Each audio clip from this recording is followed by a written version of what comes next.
When 8th-Dan Aikido master and billionaire heiress Victoria Kane stepped into her pristine dojo that Tuesday evening, she expected the usual reverent silence. What she didn't expect was the janitor who kept mopping, completely ignoring her presence. "Care to spar?" she challenged, her voice cutting through the hushed hall. Michael Rowan looked up from his mop, a single father with calloused hands and quiet eyes, and smiled. "Only if you promise not to cry."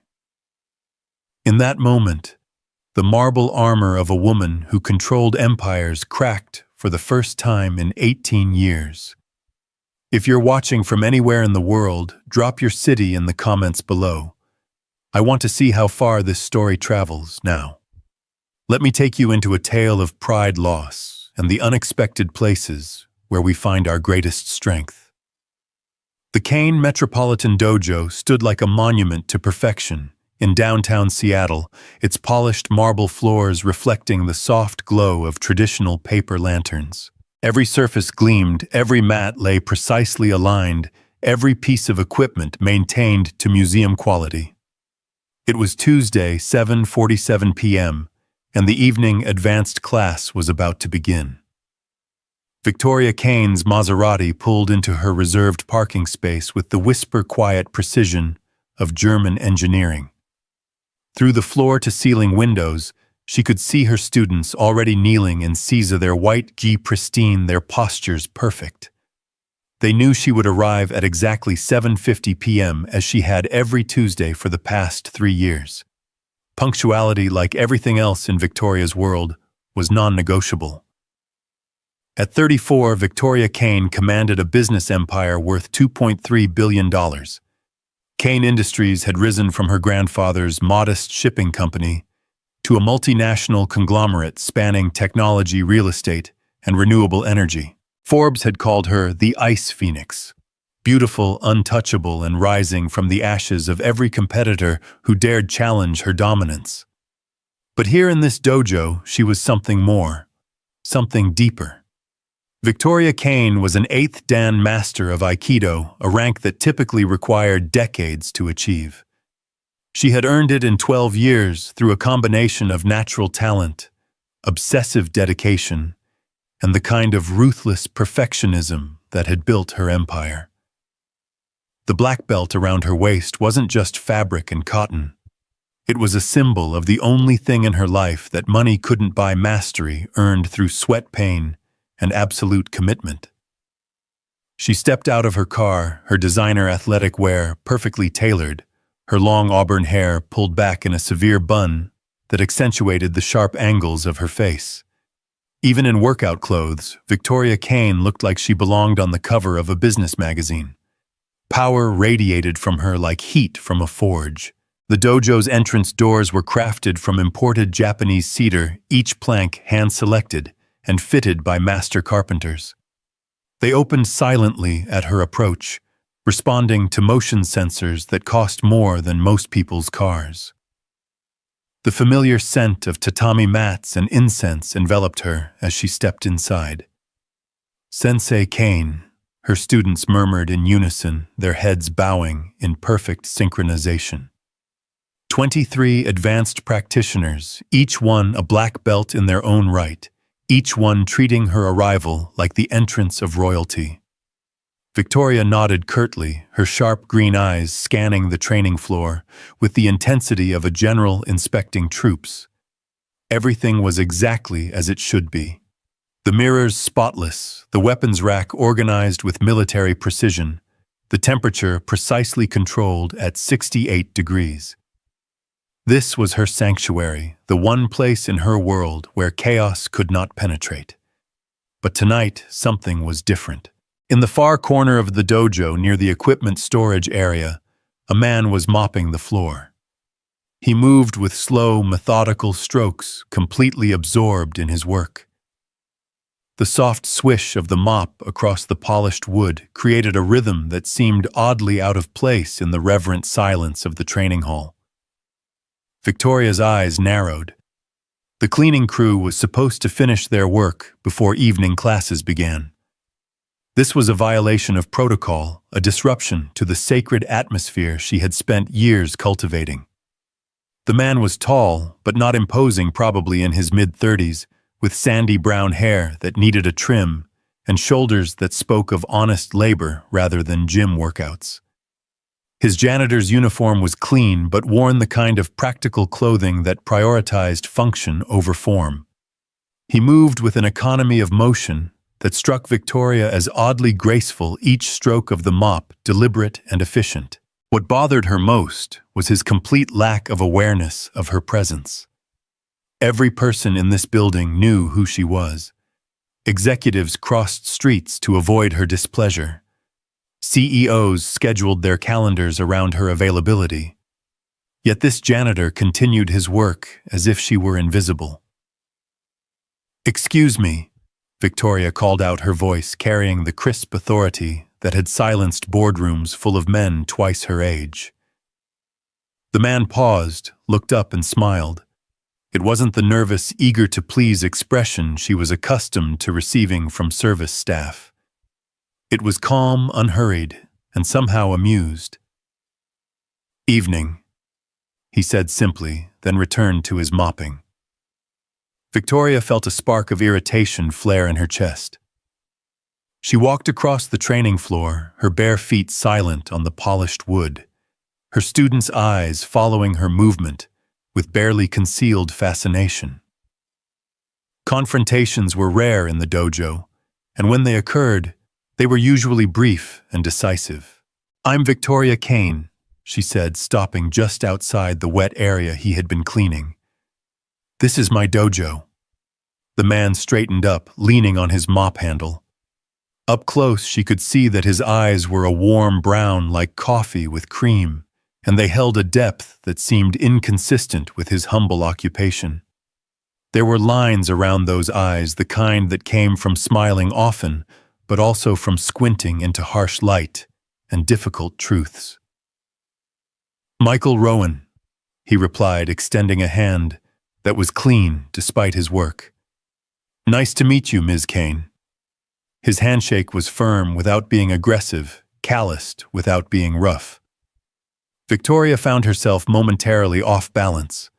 Most people who worked in her building treated her like a force of nature to be navigated carefully. This Michael Rowan seemed to regard her as simply another person. "Classes begin at 8 o'clock sharp," she said, her voice taking on the edge that made junior executives break into cold sweats. "The cleaning schedule should accommodate that."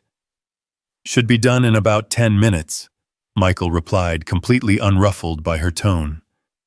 "Sorry for the inconvenience." He started to turn back to his work, and Victoria felt something she hadn't experienced in years. Someone was dismissing her. Not through fear or incompetence, but simply because he had a job to finish, and she wasn't going to stop him from finishing it. "Actually," she heard herself saying the words, coming from some impulse she didn't recognize. "Since you're here, would you like to spar?" The silence that fell over the dojo was absolute. 23 black belts held their breath in collective shock. Victoria Kane never invited casual participants to train. The advanced class was reserved for practitioners with years of experience and proven dedication. Asking the janitor to spar was like asking a passerby to conduct the Seattle Symphony. Michael stopped mopping and turned to face her fully. For a moment, Victoria thought she saw something flicker in his expression. Surprise, perhaps, or recognition of some kind. Then that calm smile returned. "That's kind of you to offer," he said. "But I'm not really dressed for it." "I could lend you a jo," Victoria replied, not entirely sure why she was pursuing this. "Unless you're concerned about embarrassing yourself in front of the class." It was a calculated provocation, the kind of challenge she used in business negotiations to force opponents into hasty decisions. Most people would either back down or accept out of wounded pride. Michael Rowan did neither. He studied her face for a long moment, those coffee-colored eyes seeming to see something that made him almost chuckle. You sure about that, Ms. Kane? I'm sure about most things, Victoria replied. Are you afraid? Not of sparring, Michael said. But I have to ask, are you certain you want to do this? There was something in his tone that made Victoria's competitive instincts flare. It wasn't arrogance or bravado. It was the quiet confidence of someone who knew exactly what they were capable of and who wasn't impressed by titles or reputations.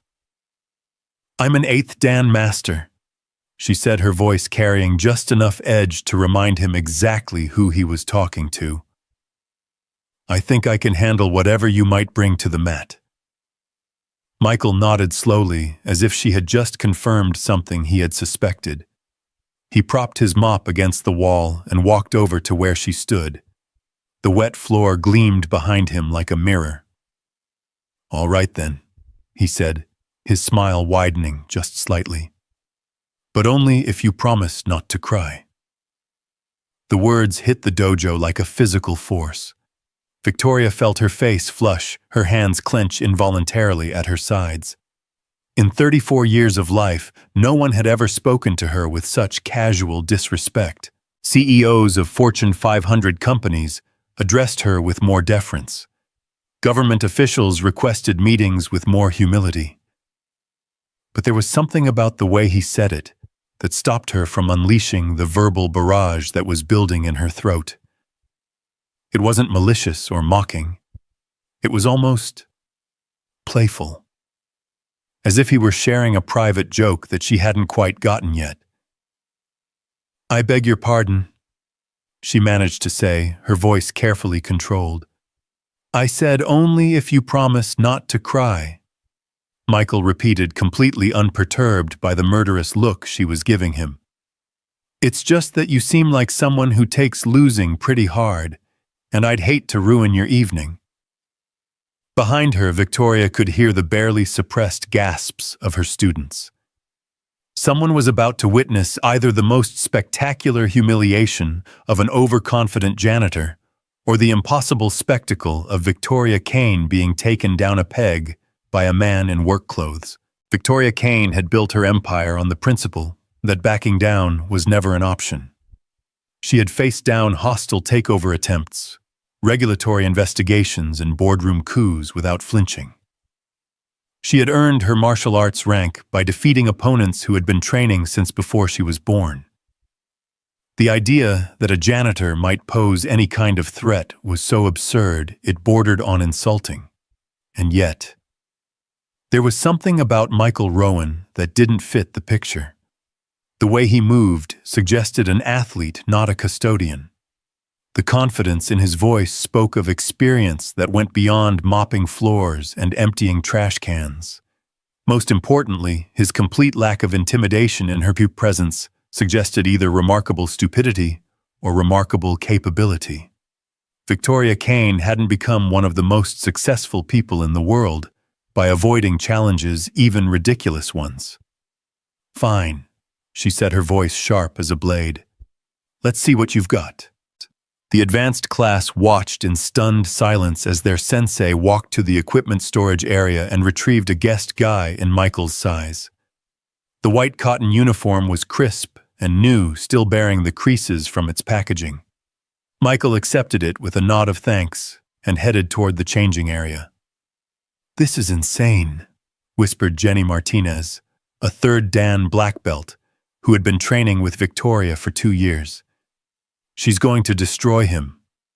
She should, agreed David Kim, a former Marine whose military precision had earned him rapid advancement in the ranks. But did you see how he moved? Something's off about this guy. What do you mean off? Asked Sarah Chen, the dojo's most technical fighter.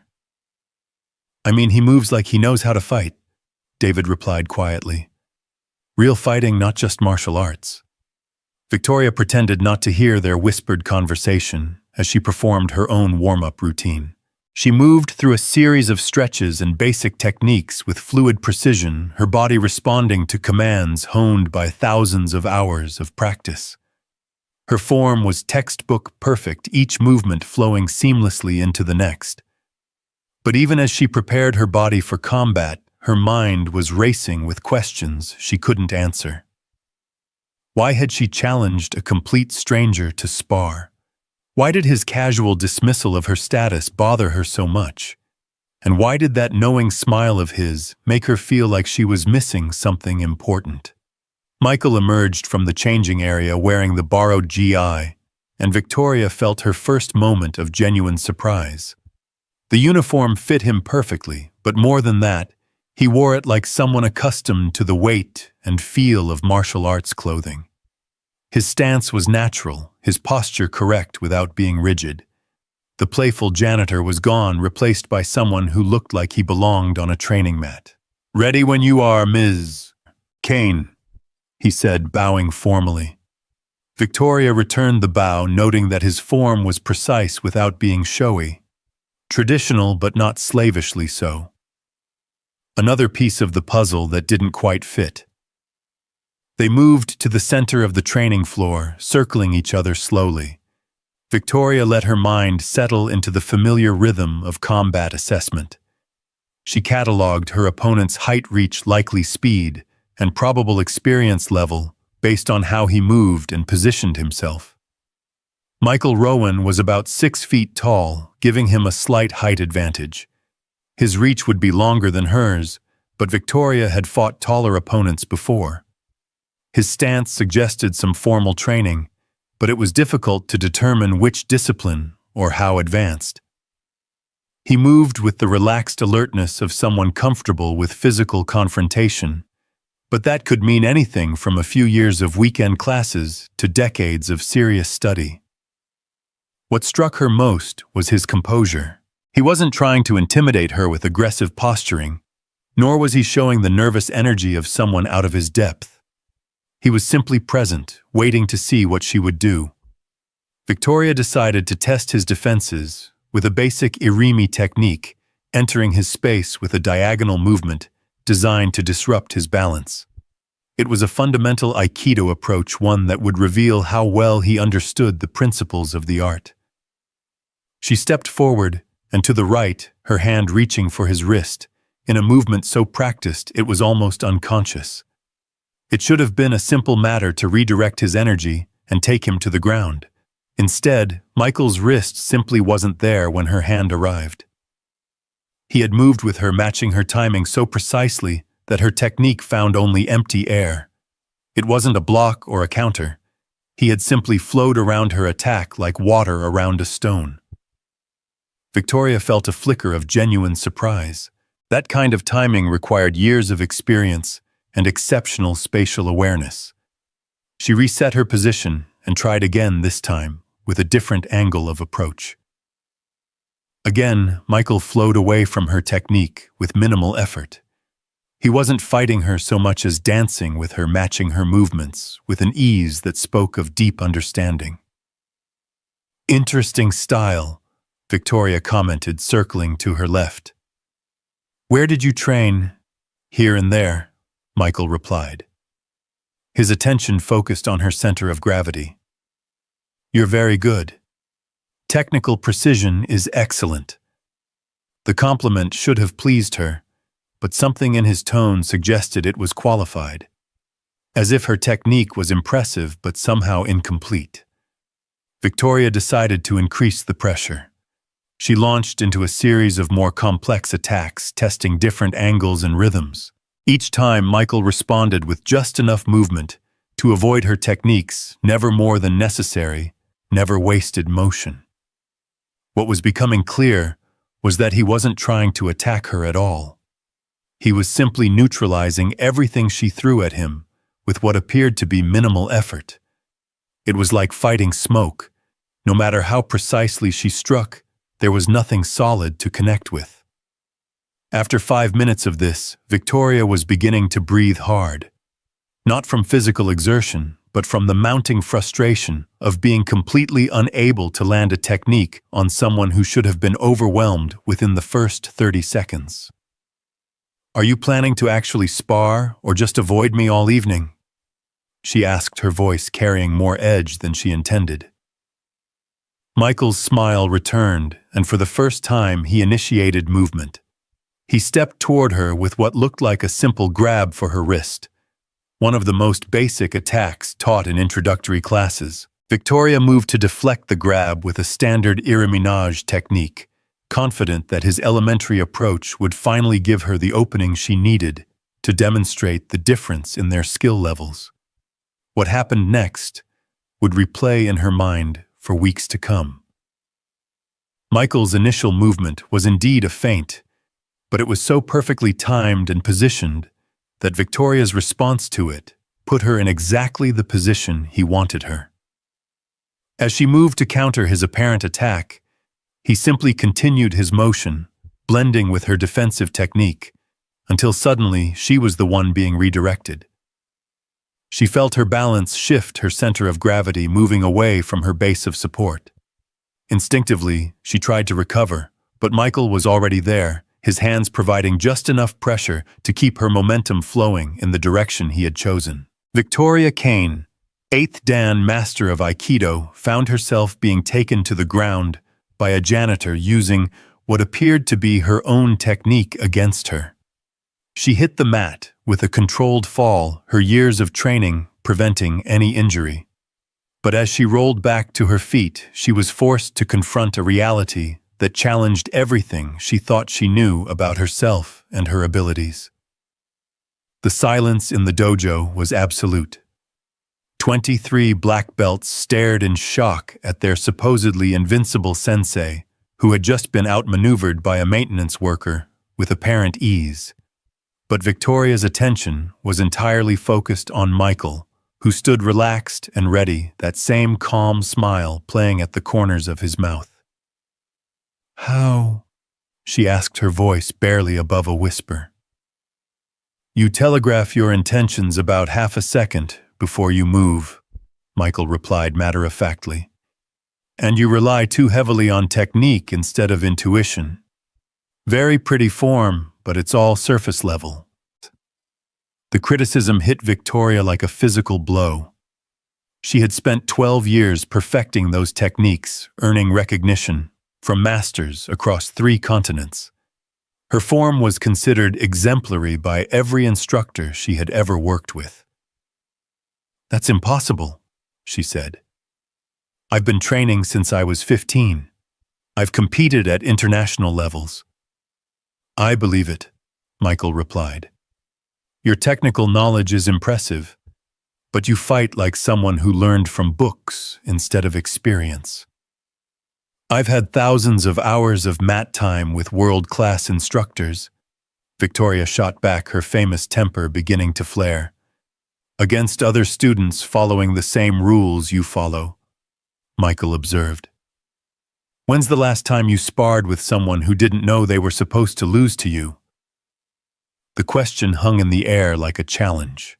Victoria wanted to dismiss it, to point out that her ranking spoke for itself, that she had earned her position through legitimate competition.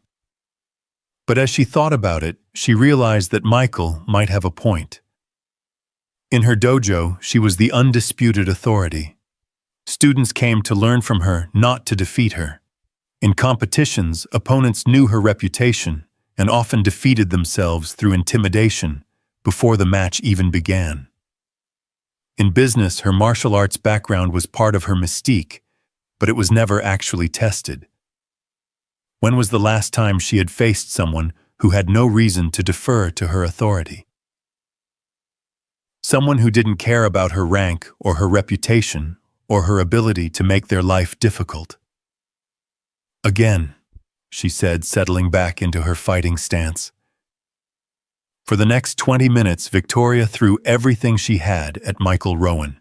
She used techniques from her extensive repertoire combinations she had perfected through years of study approaches that had earned her victories in tournaments across the country.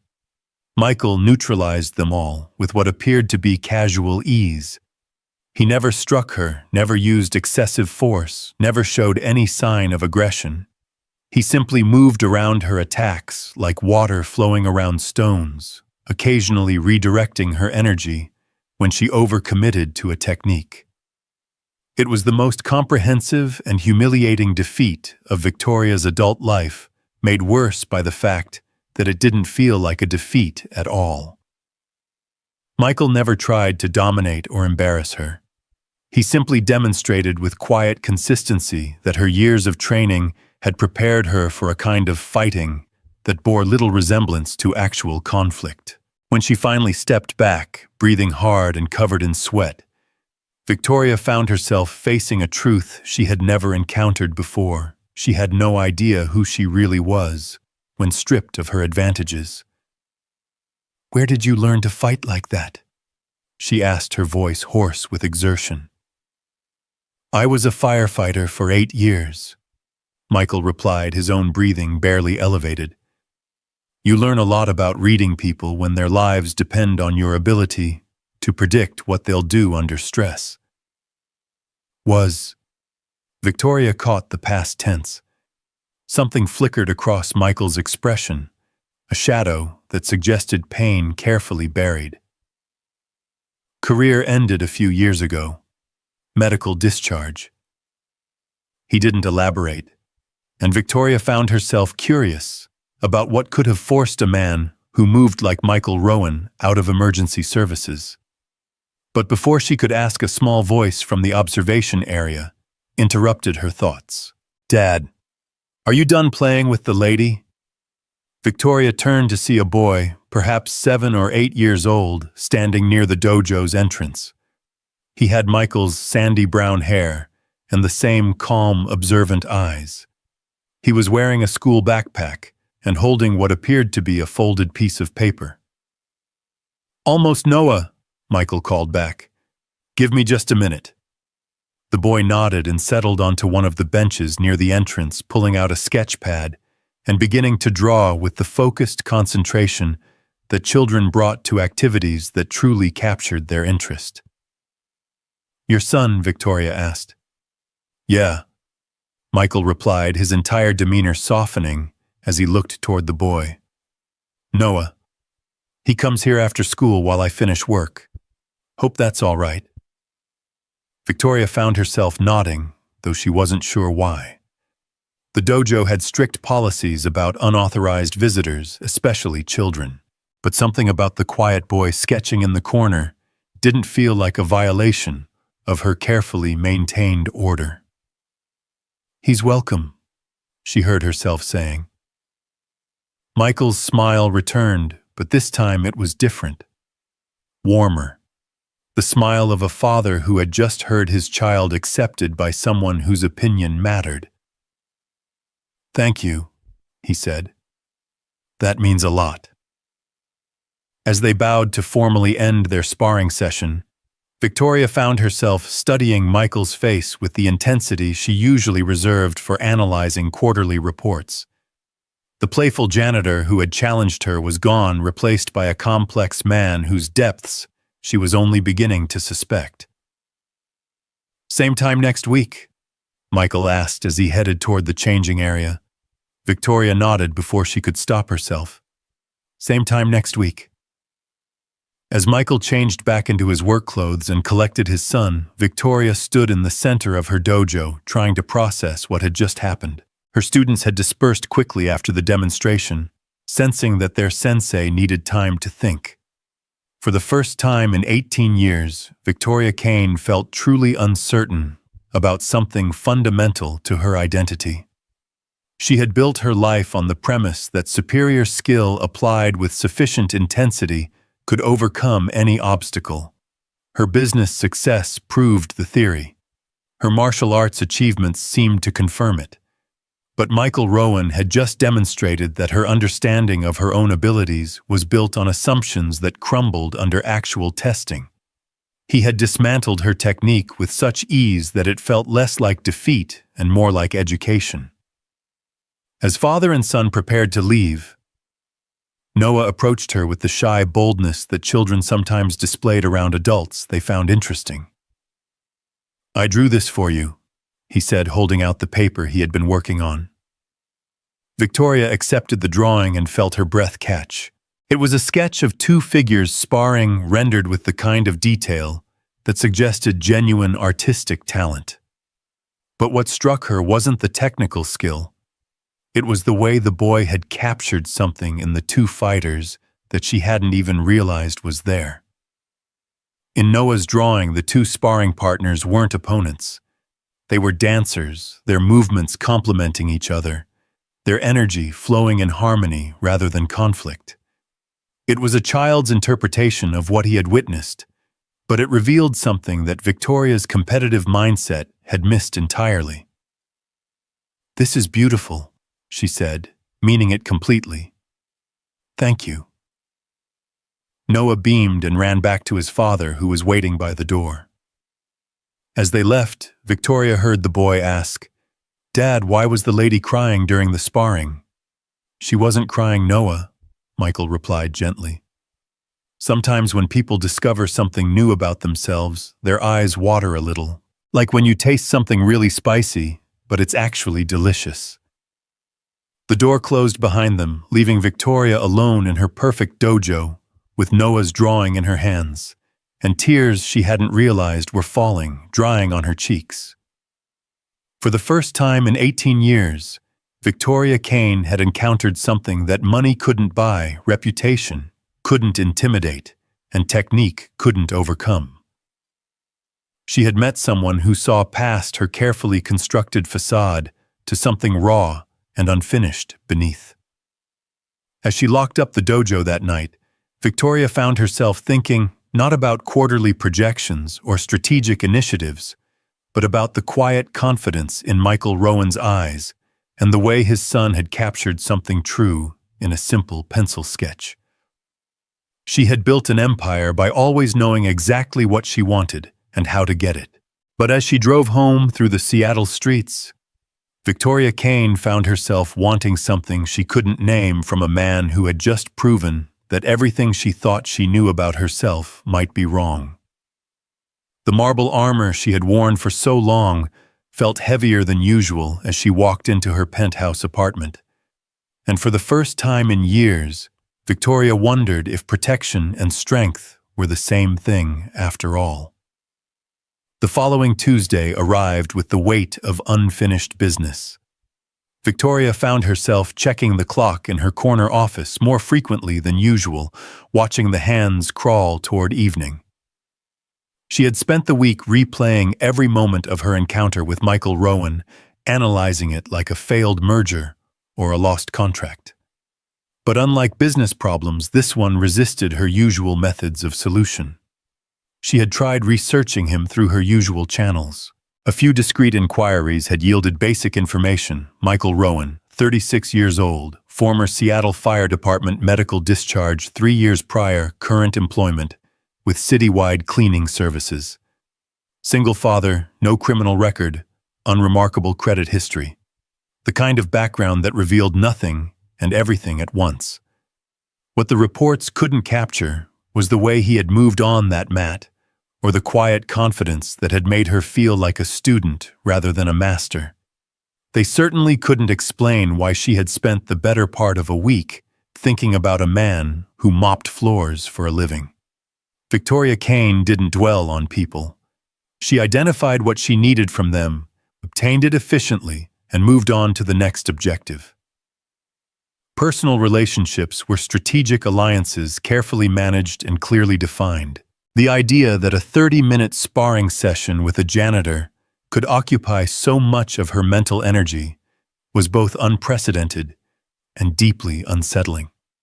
At 6:30 p.m., she closed her laptop and gathered her workout gear. Her assistant Margaret looked up in surprise as Victoria headed for the elevator. "Your dinner with the Chen Industries representatives isn't until 9, Margaret reminded her. "And you have 3 calls to return before then." "Reschedule the dinner," Victoria said without slowing down. "Take messages on the calls." "But Ms. Kane, the Chen deal will survive one evening without my attention." Victoria finished stepping into the elevator. "Handle it, Margaret. That's what I pay you for." The elevator doors closed on Margaret's shocked expression. In 5 years of working for Victoria, The assistant had never known her to cancel a business dinner for anything less than a board-level crisis. The fact that she was doing it to return to a martial arts class she could attend any evening of the week was completely out of character. But Victoria found herself driving toward the dojo with something that felt dangerously close to anticipation. She arrived earlier than usual, hoping to observe Michael and his son before the formal class began.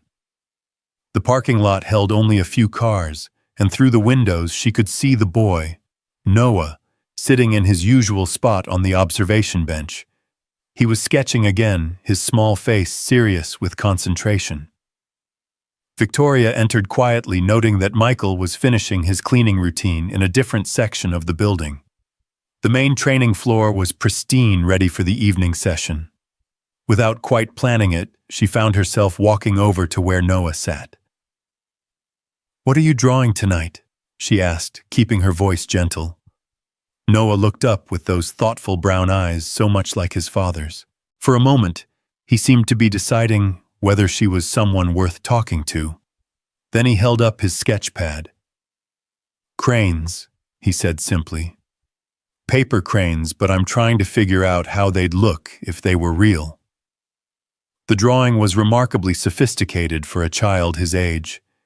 He had captured the essence of origami birds in flight, but given them feathers and muscle and the fluid grace of living creatures. It was beautiful and somehow melancholic at the same time. "They're lovely," Victoria said, meaning it. "Do you fold paper cranes too, or just draw them?" "Both," Noah replied. "Dad taught me. He says my mom used to make them when she was sad because folding them made her feel better." The casual reference to his mother hit Victoria unexpectedly. She had assumed Michael was divorced, but the way Noah spoke suggested something more permanent, more final. "Your father sounds like a wise man," she said carefully. "He is," Noah agreed. "But he gets sad sometimes too, especially when he thinks I'm not looking." There was something achingly mature about the boy's observation. Victoria found herself wondering what kind of loss could leave such thoughtful shadows in a child's eyes. "Noah," Michael's voice carried across the dojo as he emerged from the back hallway, pushing a utility cart. "You bothering Ms. Kane?" "She asked about my drawings," Noah called back. "I'm not bothering, I'm sharing." Michael's expression softened as he looked at his son, and Victoria caught a glimpse of the deep affection that connected them. It was uncomplicated in a way that made her chest feel tight with something she couldn't name. "Ms. Kane probably has more important things to worry about than your artwork, buddy," Michael said as he approached. "Actually, I don't," Victoria found herself saying. "His drawings are quite remarkable." She meant it, but there was something else driving her words. A desire to contribute something positive to the quiet conversation between father and son, to be included in their easy intimacy rather than standing outside it like an observer. Michael looked surprised by her interest, but pleased. He gets that from his mother. She was an artist. The past tense confirmed Victoria's suspicion, and she felt a flicker of unexpected sympathy. Was she a professional artist? "Graphic designer," Michael replied. "Freelance work mostly, but she was brilliant at it. Could make anything look beautiful, even boring corporate logos." His smile was warm but edged with old pain. She always said that everything deserved to be seen clearly, even the ugly stuff. Noah had returned to his sketching, but Victoria could tell he was listening to every word. There was a practiced quality to his concentration, as if he had learned to disappear into his art, while the adults talked about things that might be too heavy for direct discussion. "She sounds like someone I would have liked to meet," Victoria said. "Yeah," Michael replied quietly. "She would have liked you too. Sarah always respected people who knew their own minds." The compliment caught Victoria off guard, partly because it felt genuine, and partly because it suggested Michael had been thinking about her character beyond their sparring session. She found herself curious about what conclusions he had drawn. "Speaking of which," Michael continued, "I wasn't sure you'd be back. Last week seemed pretty intense." Victoria felt heat rise in her cheeks. "I don't usually struggle like that. In sparring, I mean." "Didn't look like struggling to me," Michael said. "Looked like learning. There's a difference." His tone was matter-of-fact without condescension or false encouragement. Victoria realized that he was treating her failure not as something embarrassing that needed to be minimized, but as a natural part of growth. It was a perspective she had never encountered in her professional life, where weakness was exploited, and learning moments were seen as vulnerabilities to be hidden. "I've been thinking about what you said," she admitted, "about fighting like someone who learned from books. And I'm not sure what to do with that observation."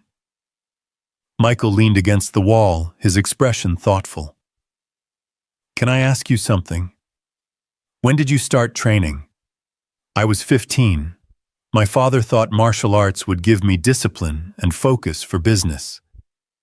"Did you enjoy it?" Victoria paused, surprised by the question. "I was good at it. I advanced quickly." "That's not what I asked." The distinction forced Victoria to examine memories she hadn't revisited in years. Her early training had been driven by her father's expectations and her own competitive nature. Success had felt good, but enjoyment. That was a more complicated question. "I enjoyed winning," she said finally. "Most people do," Michael replied. "But what about the training itself? The process of learning?" Victoria found herself thinking about those early years trying to separate achievement from experience. "I remember being frustrated a lot, wanting to advance faster than the system allowed, feeling like the other students were holding me back." "You were training to get somewhere instead of training to be present," Michael observed. "It's a common problem with high achievers. You turn everything into a performance instead of an experience." The analysis was uncomfortably accurate. Victoria had approached martial arts the same way she approached everything else, as a series of objectives to be conquered as efficiently as possible. The idea of training for its own sake without a specific goal in mind felt alien and somehow wasteful. "Is that what you were doing?" she asked. "Last week, I mean. Teaching me to be present." Michael's smile returned. "I was sparring with you. What you learned was up to you." Other students began arriving for the evening class, and Victoria found herself reluctant to end the conversation. There was something about Michael's perspective that challenged assumptions she hadn't even realized she was making. But the demands of teaching called, and she moved to prepare for the formal session.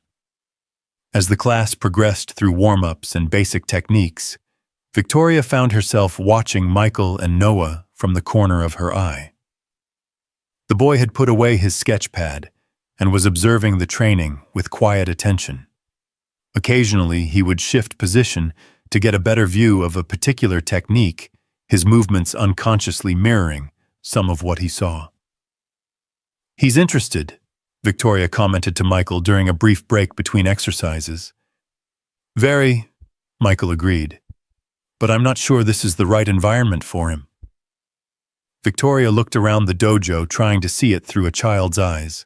Her adult students were serious and focused, treating their training with the reverence of a religious practice.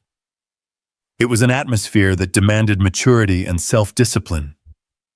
"There are children's programs," she offered. "I don't teach them personally, but we have qualified instructors." "It's not about qualification," Michael said carefully. "It's about fit. Noah's been through a lot. He needs something gentler than most martial arts programs offer." Victoria found herself thinking about the boy's drawings, the way he captured emotional nuance in simple pencil strokes. There was a sensitivity there that might not thrive in a typical children's class, with its emphasis on discipline and achievement. What if he just observed for a while, she suggested. No pressure to participate, just exposure to the environment. Michael looked surprised by the offer. You'd be okay with that? I think your son sees things most people miss, Victoria replied. That kind of perspective might be valuable to have around. It was an unusual arrangement completely outside her normal protocols. But something about Noah's quiet presence felt like it belonged in the dojo, even if she couldn't articulate why. After class, as students filtered out, and Michael returned to his cleaning duties, Victoria found herself lingering. She went through her own training routine, practicing kata with the precision that had earned her recognition across 3 continents. But tonight, Michael's words echoed in her mind. You fight like someone who learned from books instead of experience. She tried to feel the movements rather than simply execute them, to be present in her body, instead of focused on perfect form. It was surprisingly difficult. Her mind kept wanting to analyze and critique, to measure her performance against established standards. You're thinking too hard, Michael observed from across the room. Victoria paused mid-technique. Excuse me, that kata. You're performing it instead of experiencing it, like you're afraid someone's going to grade you. The observation stung because it was accurate. Even alone in her own dojo, Victoria found herself training as if she were being evaluated. It was a mindset so ingrained, she hadn't even realized it was there. How do you experience a kata instead of performing it? She asked. Michael set down his cleaning supplies and walked onto the training floor. Mind if I show you something? Victoria nodded, curious despite herself. Pick a kata you know well, Michael said. Something you could do in your sleep. Victoria chose a basic form, one she had learned in her first year of training. Her muscle memory could execute it flawlessly, without conscious thought. Now close your eyes and do it again, Michael instructed. But this time, don't think about the movements. Think about why they exist, what they're defending against what they're trying to accomplish. Victoria closed her eyes and began the kata again. Without the ability to check her form in the mirrors, she had to rely on internal awareness. She tried to imagine the attacks her movements were designed to counter the spaces she was trying to control. Feel the application. Michael's voice guided her. Each movement has a purpose beyond looking correct. Find that purpose. As Victoria progressed through the form, something shifted in her awareness. The movements began to feel less like choreography and more like conversation. Responses to threats she could almost sense in the darkness behind her closed lids. Her technique remained precise, but it gained a fluidity that felt more organic, more alive. When she finished and opened her eyes, Michael was nodding approvingly. Better. You were actually fighting instead of dancing.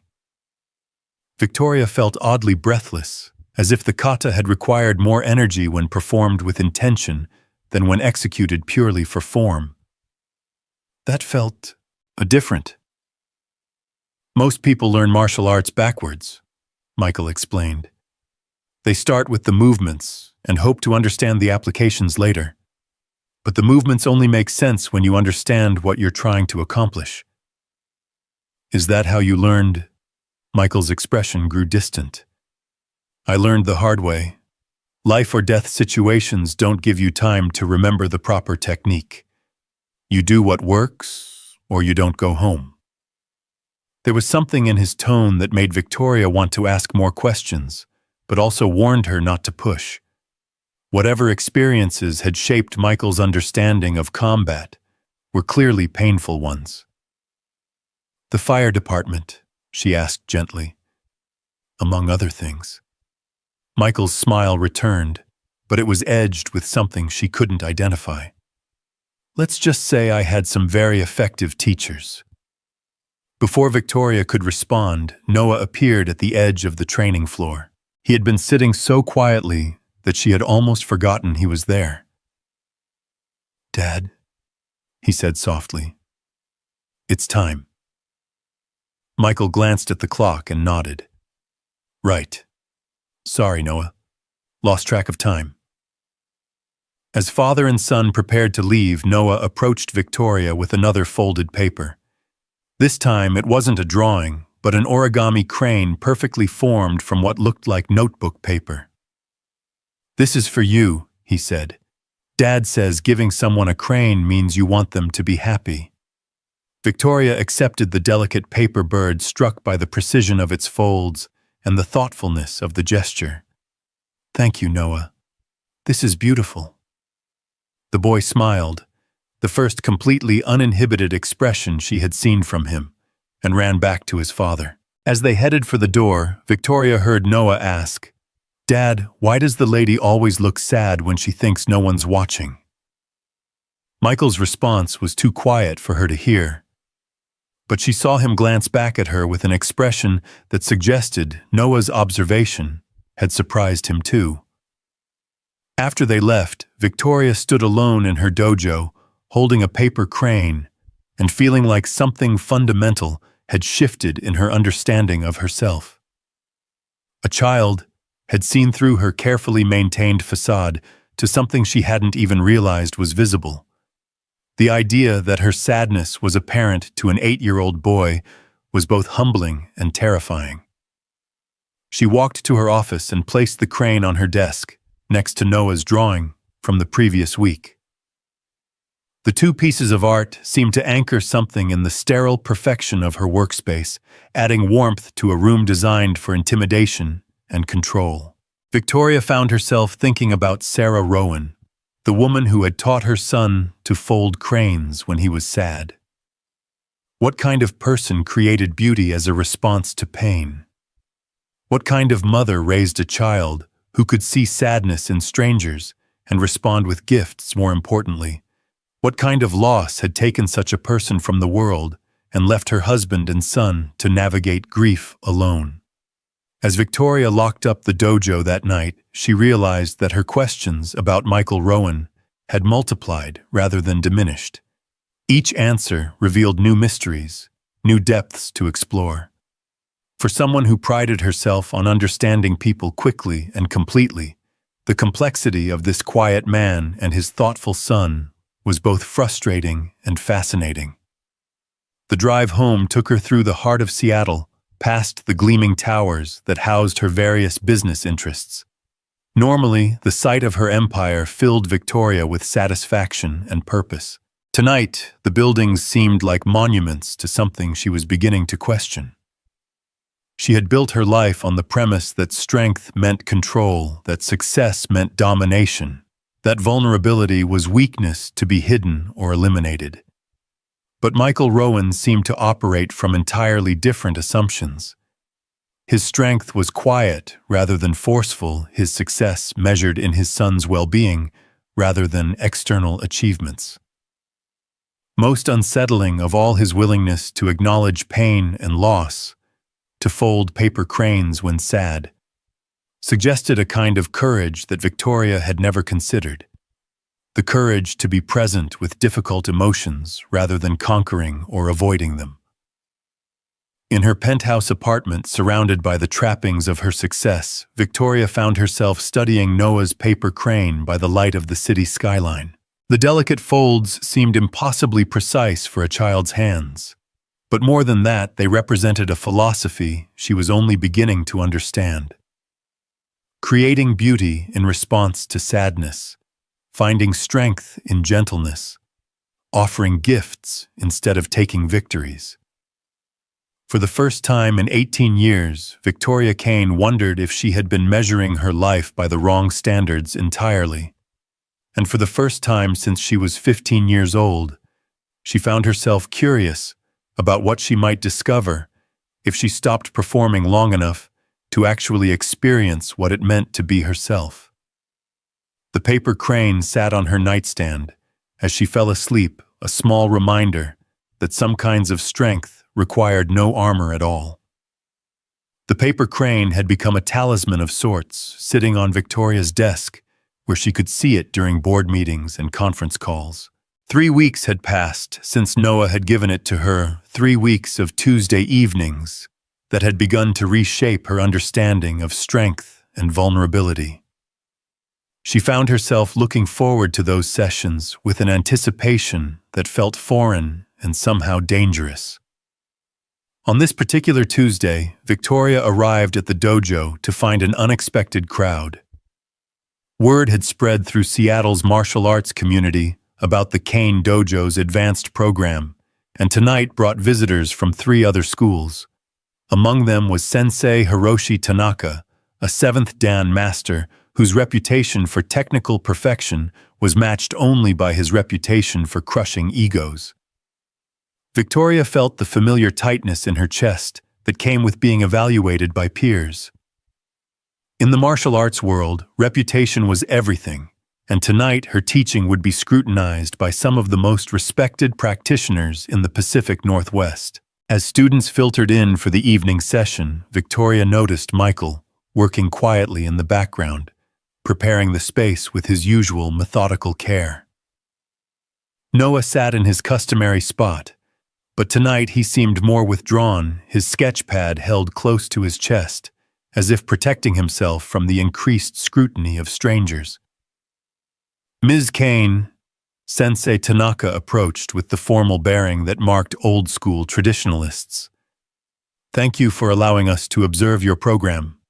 Your reputation precedes you." "The honor is mine, Sensei," Victoria replied, bowing appropriately. "I hope our training proves worthy of your time." But even as she spoke the polite words, Victoria felt the weight of expectation settling on her shoulders like a familiar burden. These visitors had come to see the legendary Victoria Kane in action, to witness the technical mastery that had earned her recognition across 3 continents. They expected perfection, precision, and the kind of dominating presence that had built her reputation. The formal class began with traditional warm-ups and basic techniques.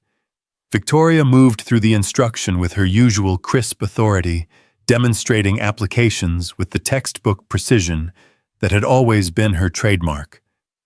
Her students responded with the disciplined focus they had learned over months and years of training under her demanding standards. "Excellent form," murmured one of the visiting instructors. "Very classical approach."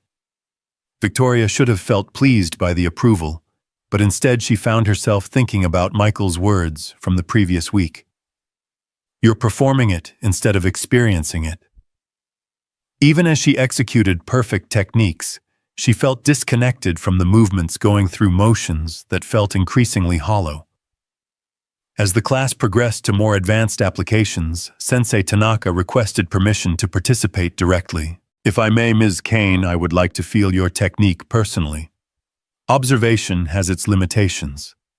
Victoria nodded, recognizing the request for what it was, a test disguised as curiosity. Tanaka was known for his ability to expose weaknesses in other instructors' technique, often leaving visiting senseis humiliated in front of their own students. They moved to the center of the training floor, bowing formally, before beginning their demonstration. Tanaka attacked with the kind of precise, aggressive technique that marked a true master. Fast enough to be dangerous, controlled enough to be safe, skilled enough to reveal any flaws in Victoria's response. Victoria moved through her defensive sequences with mechanical precision, redirecting his attacks with the textbook applications she had perfected over 12 years of study. Each technique was correctly executed, properly, timed, appropriately powered. To the observing students, it looked like a masterful display of classical Aikido. But Victoria could feel the difference between this and her sparring sessions with Michael. Against Tanaka, she was performing a choreographed dance of attack and defense. With Michael, she had been forced to respond to something real and unpredictable. "Very good," Tanaka said, as they concluded their demonstration. "Your technical knowledge is quite impressive. classical form at its finest. The compliment should have satisfied her, but Victoria heard the subtle qualification in his tone. Classical form, textbook technique, perfect execution of established patterns. It was praise that somehow felt like limitation. As the visiting instructors prepared to leave, one of them paused near where Michael was returning cleaning equipment to storage. "Excuse me," the man said, his tone carrying the casual dismissal that marked someone addressing service staff. "Could you make sure the changing area is properly cleaned? Someone spilled coffee earlier." Michael looked up from his work, his expression neutral. "Of course. I'll take care of it right away."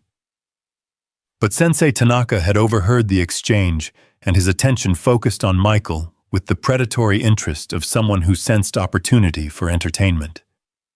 "You work here?" he asked, his voice carrying just enough condescension to make the question feel like an accusation.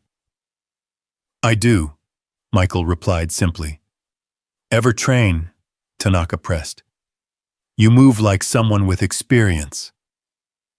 Victoria felt a chill run down her spine. She could see where this was heading, and every instinct told her to intervene. But before she could speak, Michael answered with that same calm tone that had first caught her attention. "A little, here and there."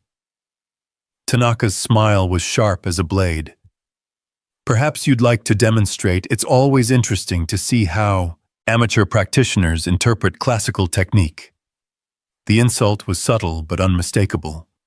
Tanaka was offering Michael the chance to embarrass himself in front of a room full of black belts to be put in his place by someone who understood the proper order of things. "I appreciate the offer," Michael said, "but I'm working. Maybe another time." "Come now." Tanaka pressed his voice, taking on the tone of someone extending false generosity. "Ms. Kane won't mind if you take a few minutes to show us what you've learned. Will you, Ms. Kane?" Victoria found herself trapped between competing loyalties. Refusing Tanaka's request would seem protective of her employee, implying weakness, but allowing it felt like throwing Michael to the wolves for the entertainment of visitors who had already seen what they came to see. "If Michael is comfortable with it," she heard herself saying. "I have no objection." Michael looked at her for a long moment, and Victoria saw something flicker in his expression. Disappointment, perhaps, or recognition of betrayal. Then that calm smile returned. "Sure," he said. "Why not?" As Michael changed into a borrowed GI, Victoria caught sight of Noah in the observation area. The boy was watching the proceedings with the kind of intense attention that suggested he understood more about the social dynamics at play than his age should have allowed. His sketchpad lay forgotten in his lap, his small hands clenched into fists. "This should be educational," Tanaka murmured to his colleagues. "I always enjoy reminding people of their proper place." Victoria felt sick. She had allowed this situation to develop out of cowardice, unwilling to challenge Tanaka's authority in front of other instructors. Now Michael was about to be humiliated as a form of casual entertainment, and she was complicit in it. When Michael returned to the training floor, Tanaka was already warming up with the kind of elaborate stretching routine designed to intimidate opponents. Michael simply stood quietly, hands at his sides, apparently unconcerned by the spectacle he was about to provide. "Any particular type of sparring you prefer?" Tanaka asked with false courtesy. "I'm happy to accommodate your experience level." "Whatever works for you," Michael replied. "I mop floors, not egos." The comment was delivered so casually that it took a moment for its meaning to register. When it did, Tanaka's expression darkened. He had expected nervous deference from the janitor, not quiet confidence that bordered on dismissal. "Very well," Tanaka said, his voice tight with controlled anger. "Let's see what you can do." They bowed and began to circle each other. Victoria found herself holding her breath, torn between hoping Michael would acquit himself well and fearing what Tanaka might do to someone who had just insulted his ego. Tanaka opened with a testing probe, a quick grab that was designed to gauge his opponent's speed and reaction time. It should have been easily handled by anyone with legitimate training and easily overwhelming for someone out of their depth. Michael wasn't there when the grab arrived. He had moved with the same fluid timing that Victoria remembered from their first encounter, slipping around Tanaka's attack with minimal effort. The technique missed completely, leaving Tanaka slightly off balance and visibly confused. Tanaka reset and tried again, this time with more commitment. He launched a series of attacks designed to overwhelm an inexperienced opponent, forcing them into defensive reactions that would reveal their limitations.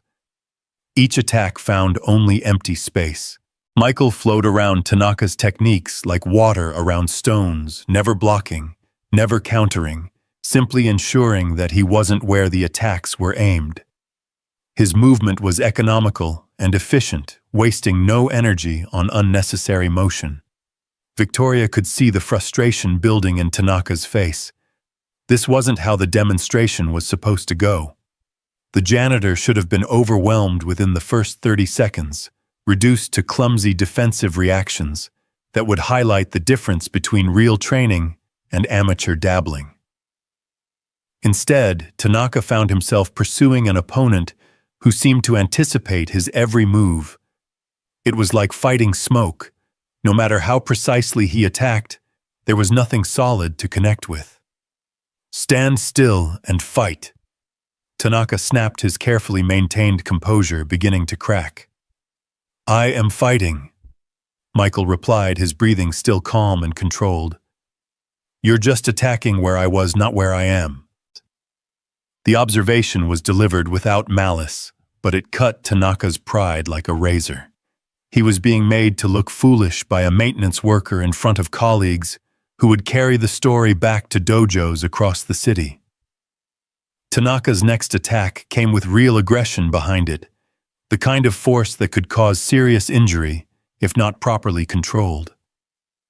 Victoria started to move forward, ready to intervene, but Michael had already responded. What happened next would replay in Victoria's mind for months to come. Michael didn't avoid this attack. Instead, he stepped into it, blending with Tanaka's aggressive movement, until suddenly the visiting master found himself being redirected by his own momentum. Michael's hands provided just enough pressure to guide Tanaka's energy, turning the attack into a throw that sent the 7th-Dan master tumbling across the mat. Tanaka hit the ground hard, but controlled his years of training, preventing injury. But as he rolled back to his feet, his face was flushed with humiliation and rage. "Lucky," he snarled. "Let's see you do that again." "I'd rather not," Michael said calmly. "You're getting angry, and angry people make mistakes that hurt everyone." "Are you afraid?" Tanaka demanded. Michael considered the question seriously. "Of you, no. Of what you might do if you lose control completely, yeah, a little." The honesty of the answer seemed to deflate some of Tanaka's rage.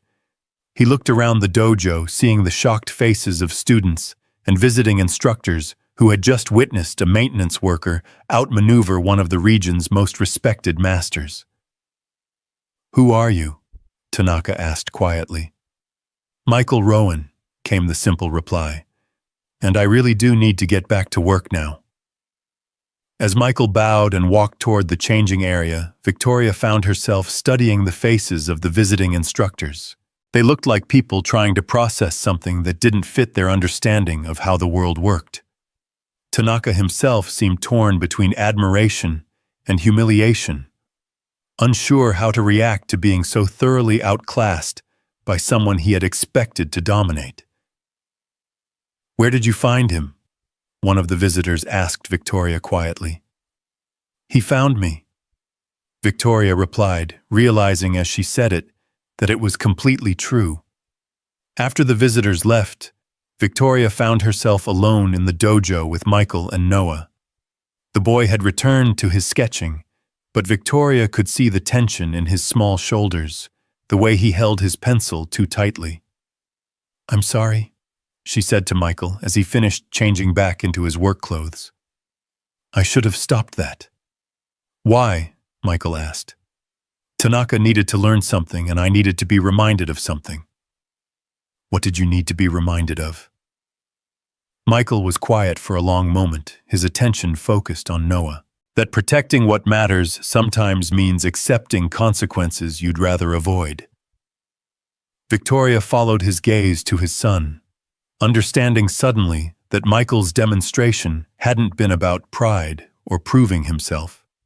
It had been about showing Noah that strength could be quiet, that dignity didn't require aggression, that sometimes the best way to deal with bullies was to let them defeat themselves. "Noah," Victoria called softly, "what are you drawing tonight?" The boy looked up, his eyes bright with unshed tears. "My dad," he said, "being brave." Victoria felt her throat tighten. The child had seen through the adult politics to the essential truth of what had just occurred. His father had faced down a bully not for his own ego, but to teach his son that quiet strength was still strength. "Can I see it?" Victoria asked. Noah brought his sketch pad over, and Victoria found herself looking at another masterpiece of childhood perception. He had drawn his father in the moment of redirecting Tanaka's attack, but he had captured something that the adult observers had missed. In Noah's drawing, Michael wasn't fighting at all. He was dancing, moving in harmony with forces larger than himself, finding strength in flexibility rather than resistance. "Your dad is very brave," Victoria agreed, "and very wise. He gets sad sometimes," Noah said, echoing his words from previous weeks. "But he's never scared." Victoria looked at Michael, who was pretending not to listen while organizing cleaning supplies. She wondered what experiences had shaped a man who could face down trained fighters without fear, but who carried sadness like a weight that never quite lifted. "Noah," she said carefully, "would you like to learn some of what your father knows? Not the fighting part, but the dancing part." The boy's eyes widened. "Could I?" Victoria looked at Michael, who had stopped pretending not to listen. "I was thinking we might try something different. Less formal instruction, more exploration. Focus on movement and awareness rather than technique and tradition." "You'd do that?" Michael asked, surprise evident in his voice. "I think your son has things to teach us, too," Victoria replied. "About seeing clearly, about finding beauty in difficult situations." Michael was quiet for a long moment, studying her face as if trying to determine whether her offer was genuine. It would have to be different from regular classes. Noah's been through. He needs gentleness more than discipline. "Then we'll be gentle," Victoria said simply. As they prepared to leave that night, Noah approached Victoria with another origami crane. This one was folded from colored paper, bright yellow, like sunshine. "This one's for being kind to my dad," he said. "The yellow means happiness." Victoria accepted the crane, adding it to the small collection that was growing on her desk. "Thank you, Noah. You know, I think I'd like to learn how to fold these myself." "It's easy," Noah said. "You just have to remember that every fold matters, even the small ones." After they left, Victoria stood alone in her dojo thinking about folds that mattered and strength that didn't require armor. The encounter with Tanaka had revealed something about herself that she didn't particularly like. A willingness to sacrifice others to maintain her own position, a cowardice dressed up as political necessity. But it had also shown her something else. Michael's quiet dignity in the face of deliberate humiliation, his refusal to respond to aggression with aggression, had been more powerful than any display of technical superiority. He had won without fighting, had defended without attacking, had taught without lecturing. Most importantly, he had shown his son that strength and gentleness weren't opposites, but partners, that the highest form of courage was the willingness to remain true to yourself even when others tried to diminish you. As Victoria locked up that night, she found herself thinking about the difference between performing strength and embodying it. For 18 years, she had built her life around the performance, creating an image of invulnerability that kept the world at a safe distance. But watching Michael move through Tanaka's attacks like water through stone, she had seen what authentic strength looked like. It didn't need to announce itself or prove its worth. It simply existed quiet and unshakable, present in moments of testing and gentle in moments of teaching. The drive home took Victoria through neighborhoods she rarely visited, areas where people lived smaller lives than her penthouse existence allowed. She found herself wondering about the families behind the lighted windows, the ordinary struggles and quiet victories that never made it into business magazines or success stories. Somewhere in one of these neighborhoods, Michael Rowan was tucking his son into bed, perhaps folding paper cranes together, or talking about the lessons of the evening. Their apartment wouldn't have marble floors or designer furniture, but it would have something Victoria's penthouse lacked: the warmth that came from love given freely and strength shared generously. For the first time in her adult life, Victoria Kane found herself envying someone who had less money, less power, and fewer options than she did. Not because she wanted to trade places, but because she wanted to understand how someone could carry loss with such grace, how they could face humiliation with such dignity, how they could teach strength through gentleness rather than dominance. The yellow crane sat on her nightstand beside its white predecessor, two small reminders that happiness and sadness could exist in the same space, that strength could be folded from something as delicate as paper and as simple as kindness. As she fell asleep that night, Victoria found herself wondering what it would feel like to stop performing her life and start living it instead. The question followed her into dreams where she moved like water and folded light into birds that could carry away all the sadness she had been too afraid to acknowledge. The dreams stayed with Victoria for days, fragments of movement and light that lingered at the edges of her consciousness during board meetings and conference calls. She found herself distracted in ways that would have been unthinkable just weeks before her attention, drifting from profit margins to paper cranes, from quarterly projections to the quiet wisdom in a child's eyes. By Friday, she had made a decision that surprised even her.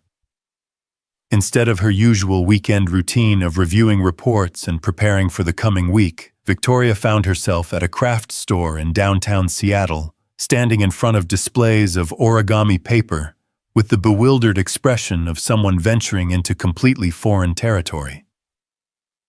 "Can I help you find something?" asked a young clerk with purple hair and paint-stained fingers. "I want to learn to fold paper cranes." Victoria said the words, feeling strange in her mouth.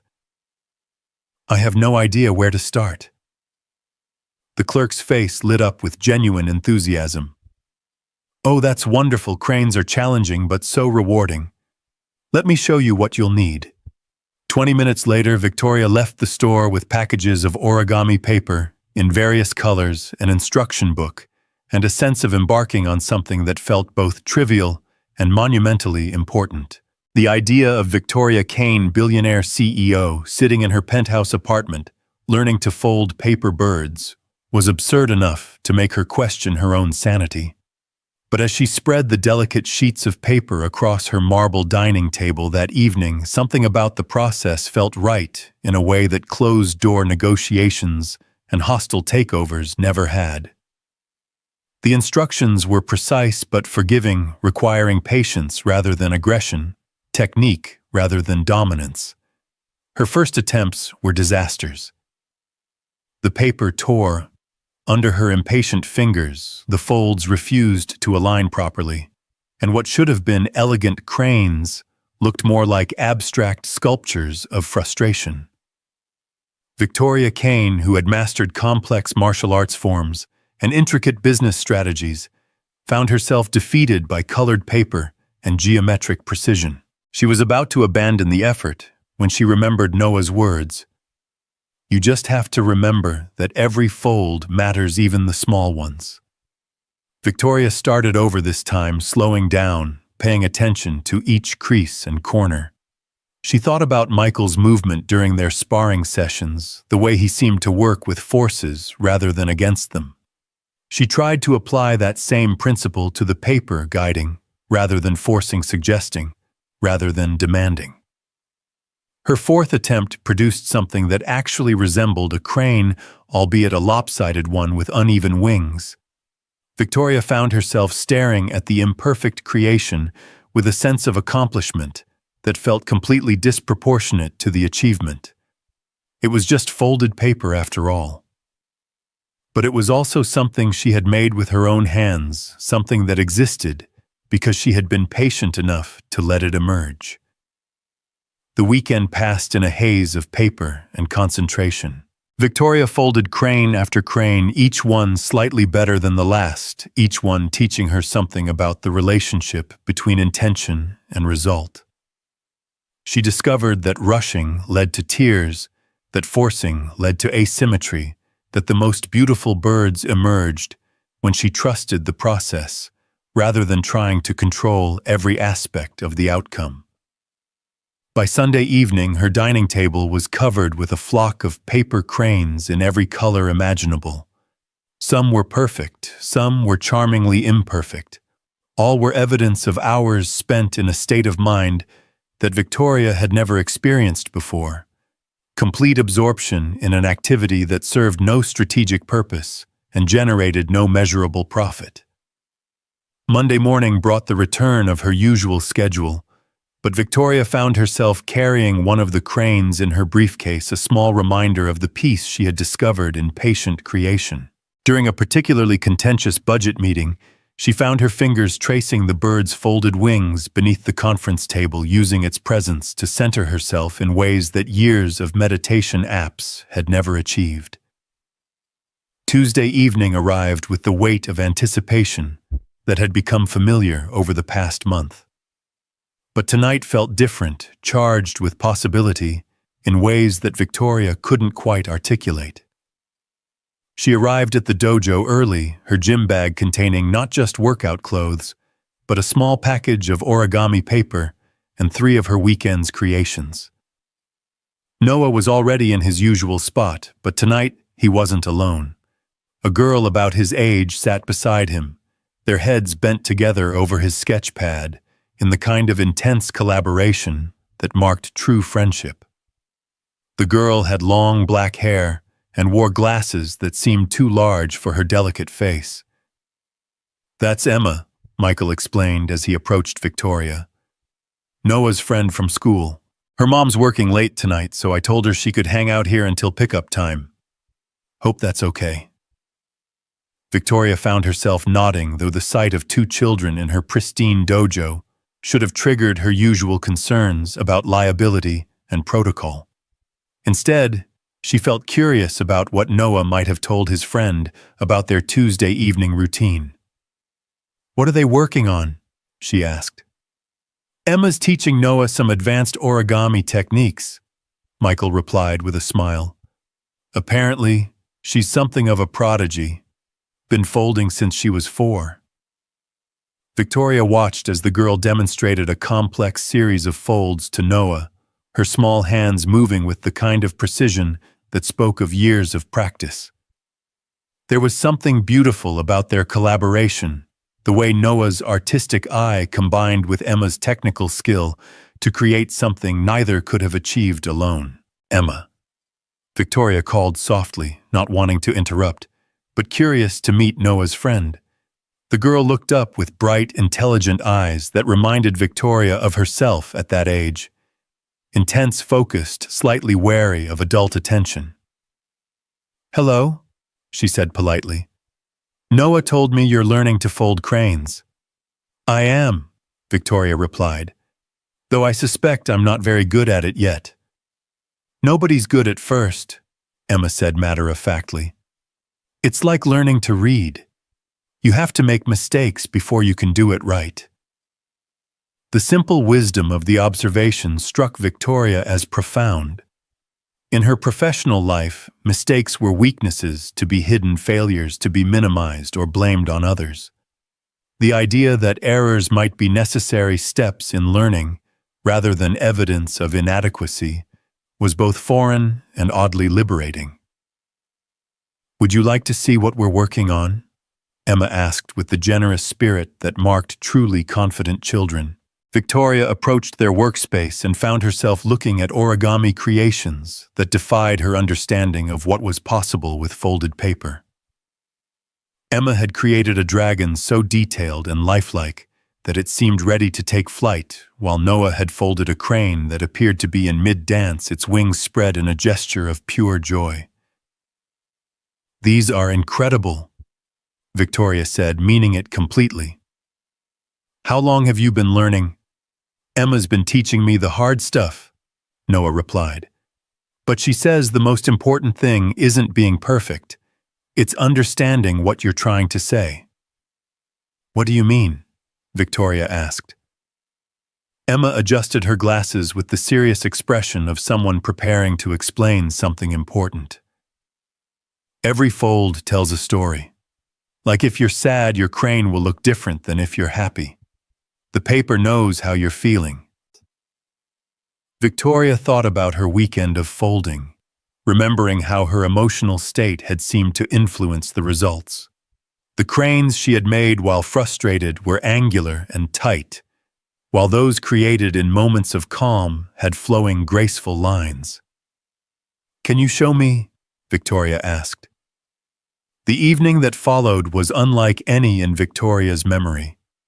Instead of formal martial arts instruction, she found herself sitting cross-legged on the training floor with two children and their father, learning advanced origami techniques and discovering that paper could indeed hold emotion in its folds. Emma proved to be a patient teacher, breaking down complex forms into manageable steps and offering encouragement when Victoria's businessman's fingers struggled with the delicate work. Noah contributed artistic insights, suggesting color combinations and modifications that transformed functional designs into objects of beauty. But it was Michael's presence that anchored the experience, his quiet attention to his son and his friend, creating a sense of safety that allowed everyone to experiment without fear of judgment. He folded his own creations, simple but elegant birds that spoke of steady hands and patient practice, while keeping one eye on the children and another on Victoria's growing collection of imperfect masterpieces. "Tell me about your crane," Emma said to Victoria as she completed a particularly challenging design. "What story is it telling?" Victoria studied the blue and silver bird in her hands, noting the way the wings seemed to reach toward something just out of view. "I think it's about wanting to fly, but being afraid to leave the ground." Noah nodded seriously. "That's a good story. Scared cranes are important too." The acceptance in his voice brought unexpected tears to Victoria's eyes. In her world, fear was something to be conquered or hidden, not acknowledged as a valid part of the human experience. But these children seemed to understand that emotions weren't enemies to be defeated, but messengers to be heard. As the evening progressed, their origami session evolved into something deeper. Emma shared stories about her mother's long work hours and her own dreams of becoming an artist. Noah talked about missing his mother, but finding joy in the memories she had left behind. Michael spoke quietly about the importance of creating beauty in response to pain, of finding light in dark places. Victoria found herself opening up in ways that felt both terrifying and necessary. She talked about the loneliness of success, about the weight of constant performance, about the fear that beneath all her achievements lay nothing but emptiness. "Maybe that's why you like folding cranes," Emma suggested with the directness that only children could manage. "Because they're beautiful, but also sad. and sometimes being both things at once is the most honest way to be.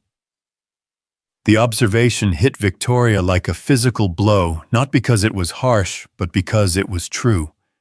She had spent so many years trying to be one thing, strong, successful, invulnerable, that she had forgotten it was possible to be multiple things simultaneously. "I think you're very wise, Emma," Victoria said. "My mom says wisdom is just being willing to see things clearly even when they're complicated." Emma replied, then returned her attention to teaching Noah a new folding technique. As the official class time arrived, and adult students began filtering in, Victoria found herself reluctant to end their impromptu origami session. But the demands of teaching called, and she moved to prepare for the formal training. Tonight's class proceeded with unusual energy. Perhaps influenced by the creativity that had filled the early evening, Victoria found herself encouraging experimentation rather than demanding perfect replication. She invited students to explore applications, rather than simply memorizing forms, to find their own paths through techniques, rather than following predetermined patterns. "Sensei," asked David Kim during a break between exercises, "you seem different lately.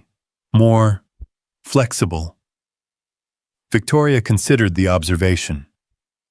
"I've been learning some things about the relationship between structure and creativity, about the importance of understanding principles rather than just memorizing patterns." "From the books you mentioned last month?" asked Sarah Chen. "From some unexpected teachers," Victoria replied, glancing toward the observation area where Noah and Emma had returned to their collaborative art-making. As the class concluded and students began to leave, Victoria noticed that Michael was taking longer than usual with his end-of-evening duties. When the last student had gone, she found him in the equipment storage area sitting on the floor, with his back against the wall and his head in his hands. "Michael," Victoria approached cautiously, recognizing the posture of someone carrying more weight than they could bear. "Are you all right?"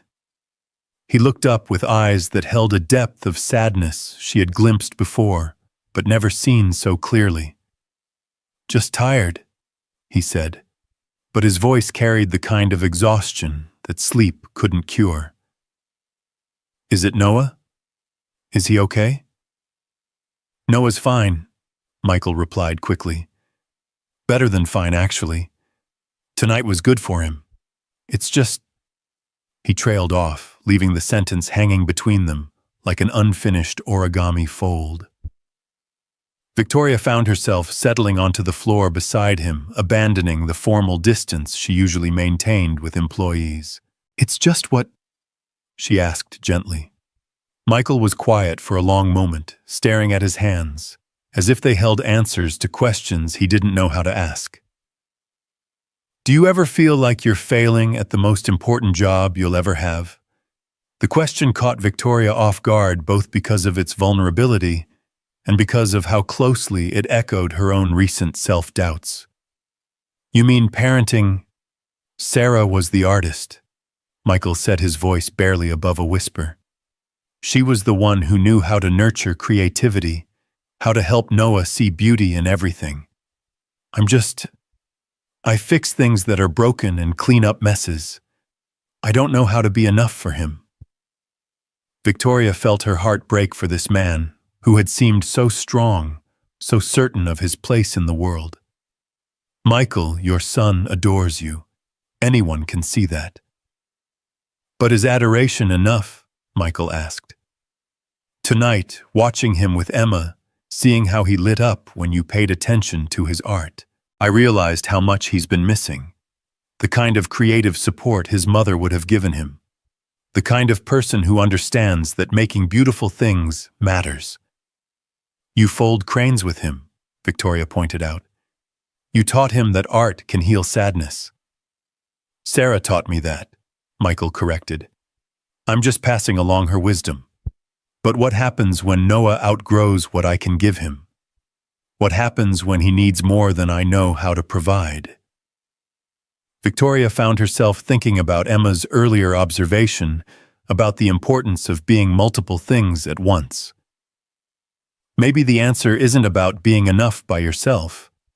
Maybe it's about building a community of people who can offer different kinds of support. Michael looked at her with surprise. Is that an offer? The question hung in the air between them, loaded with implications that Victoria hadn't fully considered when she spoke.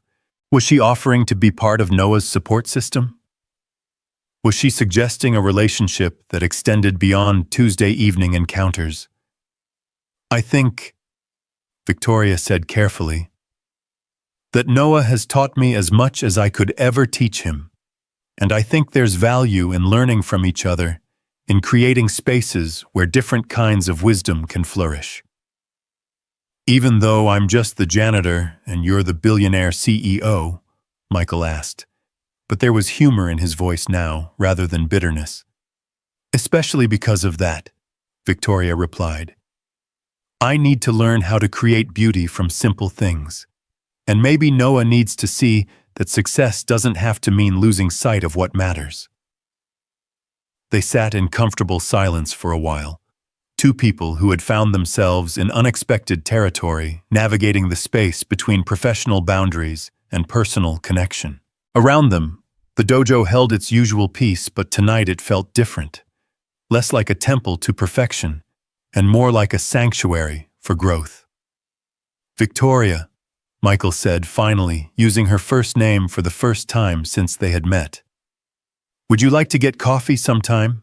Not here, not as teacher and janitor, just as people who are figuring things out. The invitation was simple but loaded with possibility. Victoria found herself thinking about all the reasons she should salt no. The complications it would create, the professional boundaries it would blur, the vulnerability it would require. Instead, she heard herself saying, I'd like that very much. As they prepared to leave that night, Noah and Emma approached with a joint creation, an origami sculpture that seemed to be part crane, part dragon, part abstract representation of flight itself. It was unlike anything Victoria had seen before, a collaboration that transcended individual technique to create something entirely new. This is for you, Noah said, offering the sculpture to Victoria, for being willing to learn new things. Victoria accepted the gift with hands that trembled slightly. It's beautiful. What do you call it? A hope bird, Emma replied matter-of-factly. It's for when you're ready to try flying, but you need something to help you remember you have wings. As Victoria drove home that night, the hope bird sitting carefully secured on her passenger seat, she found herself thinking about the evening's revelations.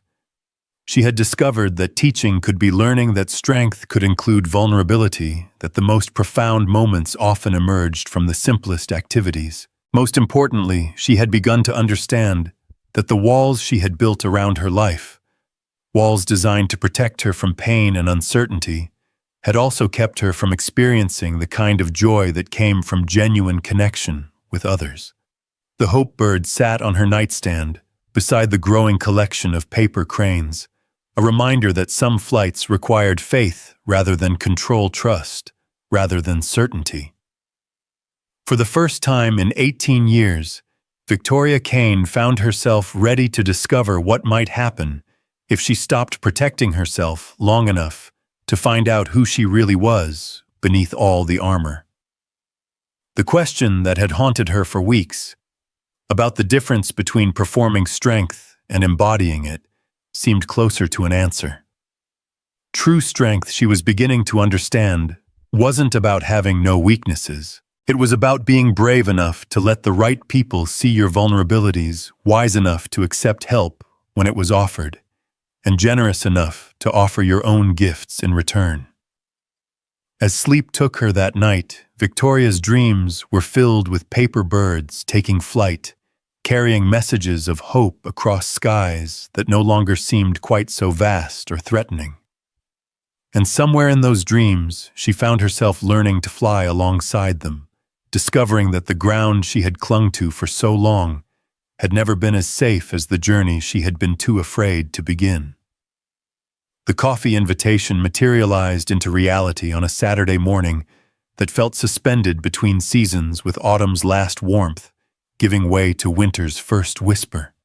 Victoria had suggested one of the upscale cafes near her office building, but Michael had countered with a small diner in Fremont that served what he claimed were the best pancakes in Seattle. The choice between familiar territory and unknown ground felt symbolic in ways that made Victoria's chest tight with anticipation. She arrived first, sliding into a worn vinyl booth that had probably seen decades of conversations, both profound and mundane. The Copper Kettle Diner was everything her usual haunts were not. Unpretentious, comfortable, filled with the kind of honest warmth that money couldn't manufacture. Truckers sat next to college students, elderly couples shared newspapers over coffee that had been brewing since dawn, and the waitress called everyone "hon" with genuine affection. When Michael arrived with Noah in tow, Victoria felt a flutter of surprise followed by something that might have been relief. She had been nervous about navigating a purely adult conversation, unsure how to relate to Michael outside the familiar context of the dojo. "Hope you don't mind," Michael said, as they approached the table. "Emma's family went out of town for the weekend, and I don't like leaving Noah alone for too long." "The more the merrier," Victoria replied, and meant it. Noah's presence would provide both buffer and focus, preventing the conversation from becoming too intense while ensuring it remained authentic. Noah slid into the booth beside Victoria with the easy familiarity of a child who had decided she was safe. "They have really good hot chocolate here," he informed her seriously, "with marshmallows that don't melt right away." "That sounds perfect," Victoria said, catching Michael's eye across the table. His smile was warm but cautious, the expression of someone venturing into uncertain territory with someone whose reactions he couldn't predict. The morning unfolded with surprising ease. Conversation flowed around Noah's observations about the diner's eclectic decor, Michael's stories about his early firefighting days, and Victoria's tentative sharing of her own childhood memories. She found herself talking about her father's rigid expectations, her early struggles with perfectionism, the loneliness of always being the smartest person in the room. "Sounds like you were performing pretty early," Michael observed gently. "I didn't know there was any other option," Victoria replied. "Success was the only acceptable outcome in my family. Everything else was a failure." "That's sad," Noah said, with the directness that adults had learned to soften, but children still wielded like truth. "My mom always said the best adventures happen when you don't know how they'll end." Victoria felt the familiar tightness in her throat that came whenever Noah mentioned his mother. "She sounds like she was very wise." "She was," Noah agreed. "Dad says I have her eyes, but his stubbornness." "Guilty as charged," Michael admitted, though I prefer to call it persistence. As they talked, Victoria found herself studying the dynamic between father and son.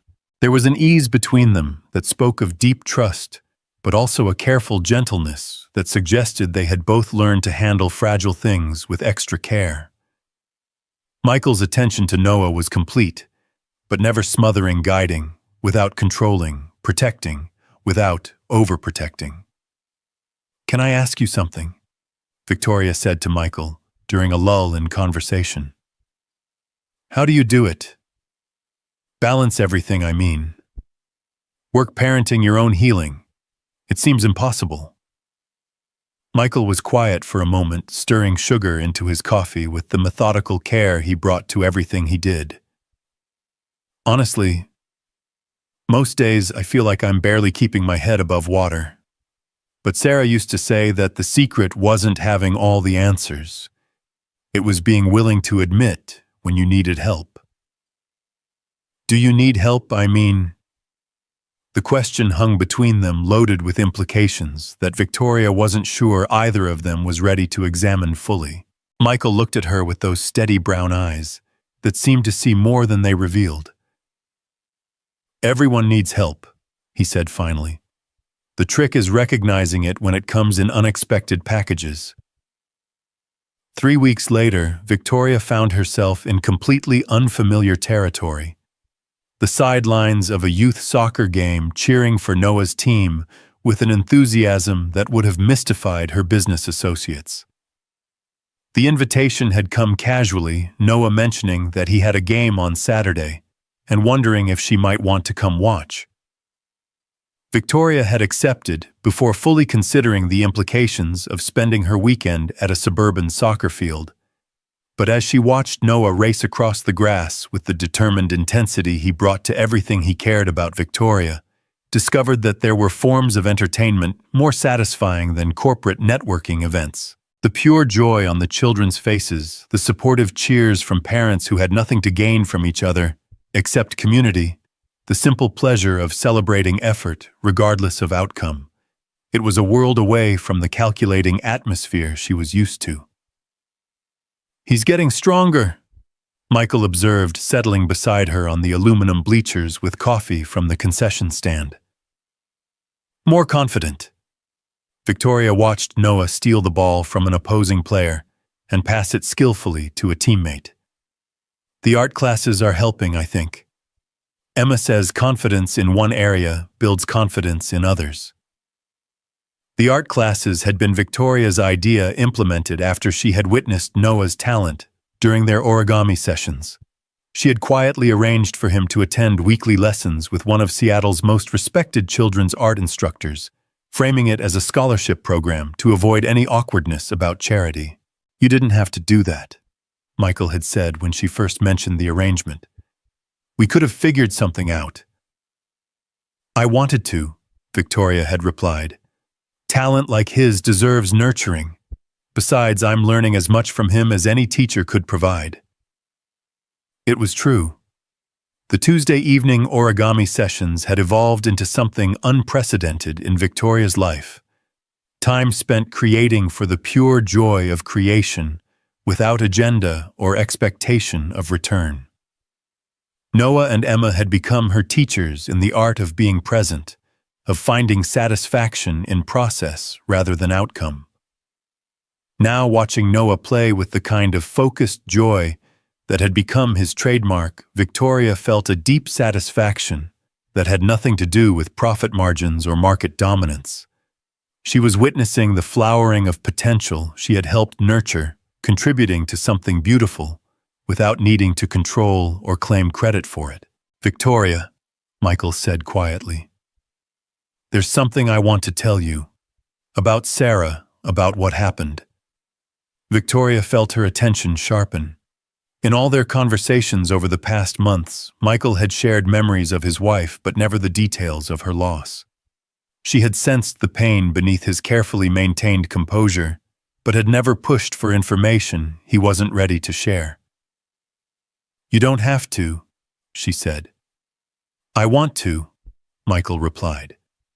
"You've become important to us, to Noah and me, and there are things you should understand if we're going to keep whatever this is we're building."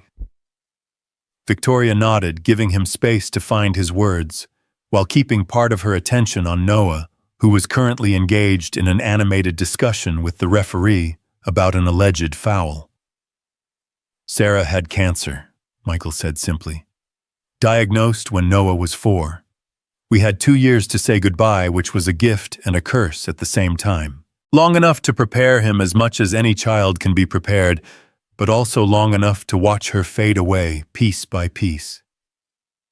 Victoria felt her chest tighten with sympathy and recognition.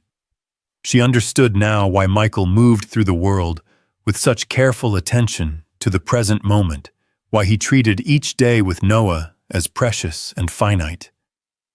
"The last few months were the hardest," Michael continued. "She was in so much pain, but she kept folding cranes for Noah, kept creating beauty even when everything hurt. She said she wanted to leave him with as much light as possible to balance out the darkness of losing her. She succeeded, Victoria said softly. Noah carries that light with him everywhere. Most days I think so, Michael agreed. But sometimes I wonder if I'm enough, if I can give him everything he needs to grow into the person she would have wanted him to become. Victoria thought about the boy on the soccer field, his combination of artistic sensitivity and quiet strength, his ability to see clearly and speak truth without cruelty.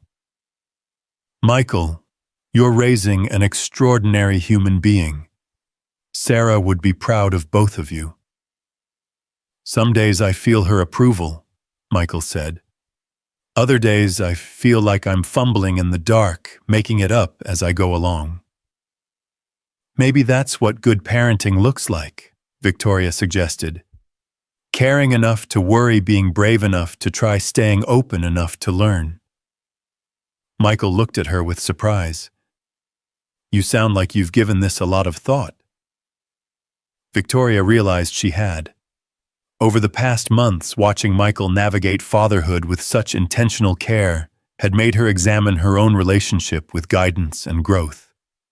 She had begun to understand that leadership, whether of a child, a company, or oneself, wasn't about having all the answers, but about creating space for others to find their own. I've been learning from a very good teacher, she said. The game ended with Noah's team winning 3-2, a victory that prompted celebration in the form of ice cream from a nearby truck. As Victoria watched Noah accept congratulations from teammates and parents with the kind of gracious joy that suggested solid self-esteem, she felt a deep satisfaction that had nothing to do with her own achievements. Ms. Kane, Noah said, approaching with chocolate ice cream decorating his smile. Will you come to our art show next month? Emma and I both have pieces in it.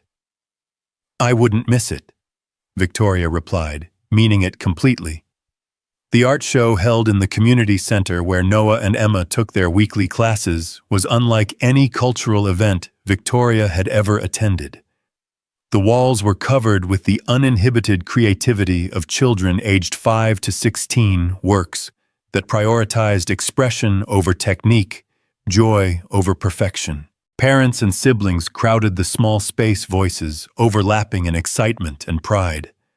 Victoria found Noah's contribution near the center of the main wall, a mixed media piece that combined painting, collage, and origami elements to create a landscape that seemed to exist halfway between reality and dreams. At the center of the composition, a paper crane soared above rolling hills that were made from torn magazine pages and watercolor washes. It's called Finding Home, Noah explained, appearing at her elbow with Emma close behind. It's about how home isn't just a place, but also the people who understand you.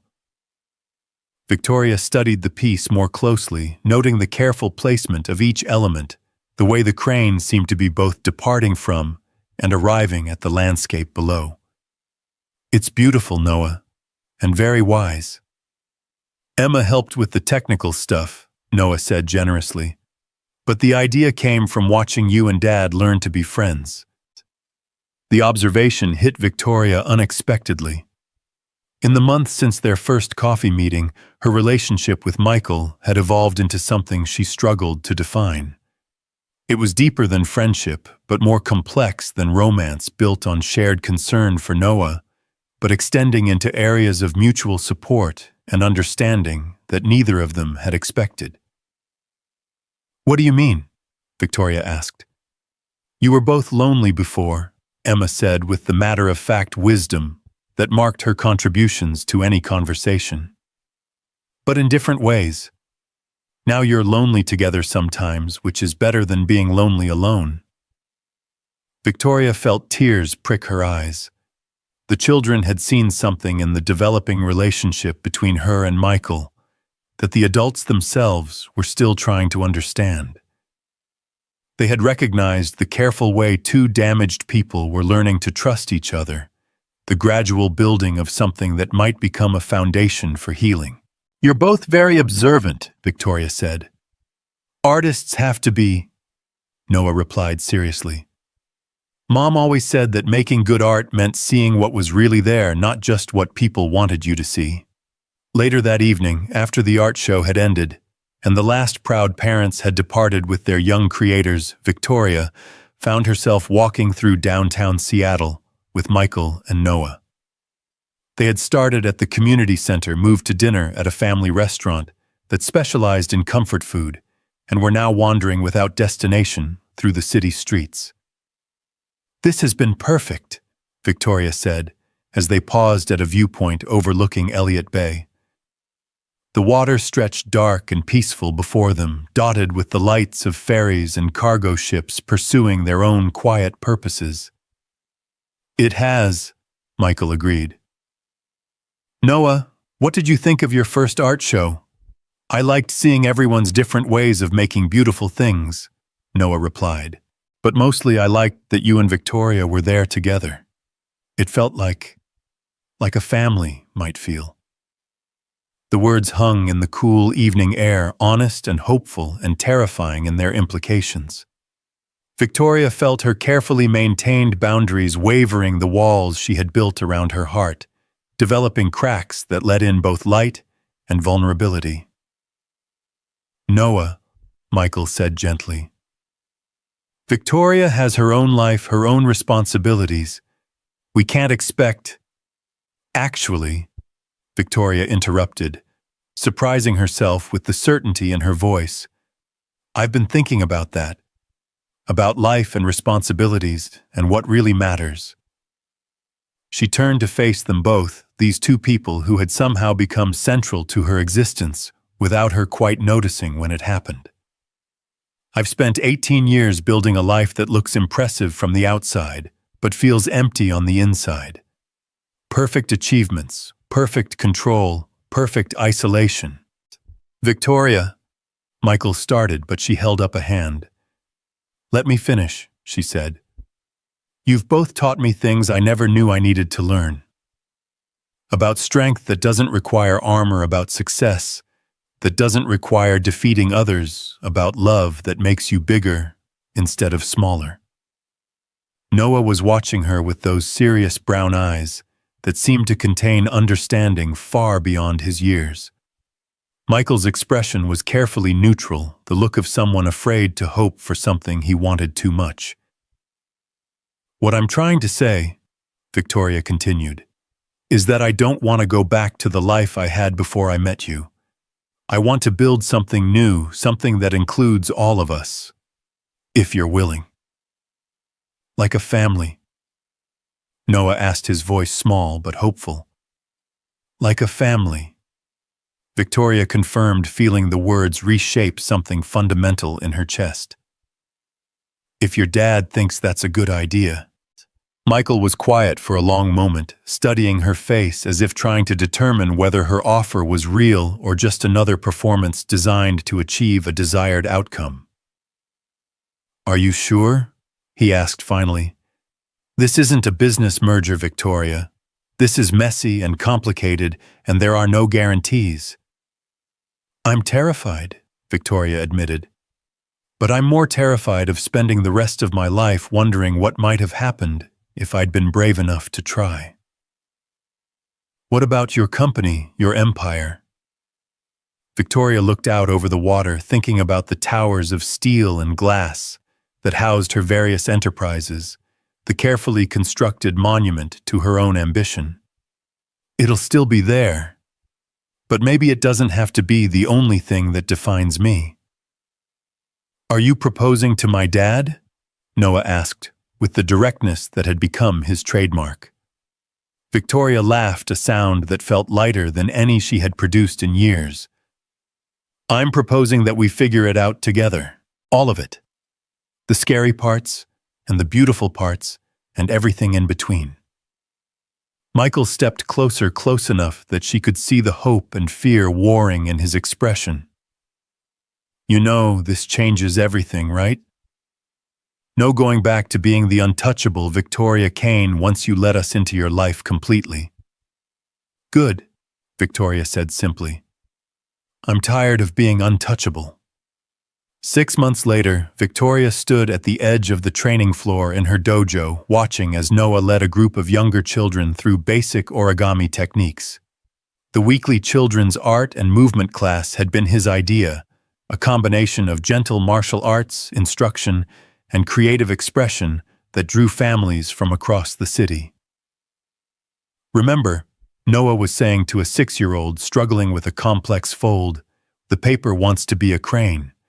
You just have to help it remember how." Victoria smiled at the wisdom in the advice, thinking about how applicable it was to most of life's challenges. She had spent so many years trying to force outcomes through willpower and strategy, never realizing that some of the most important transformations happened when you learned to work with natural tendencies rather than against them.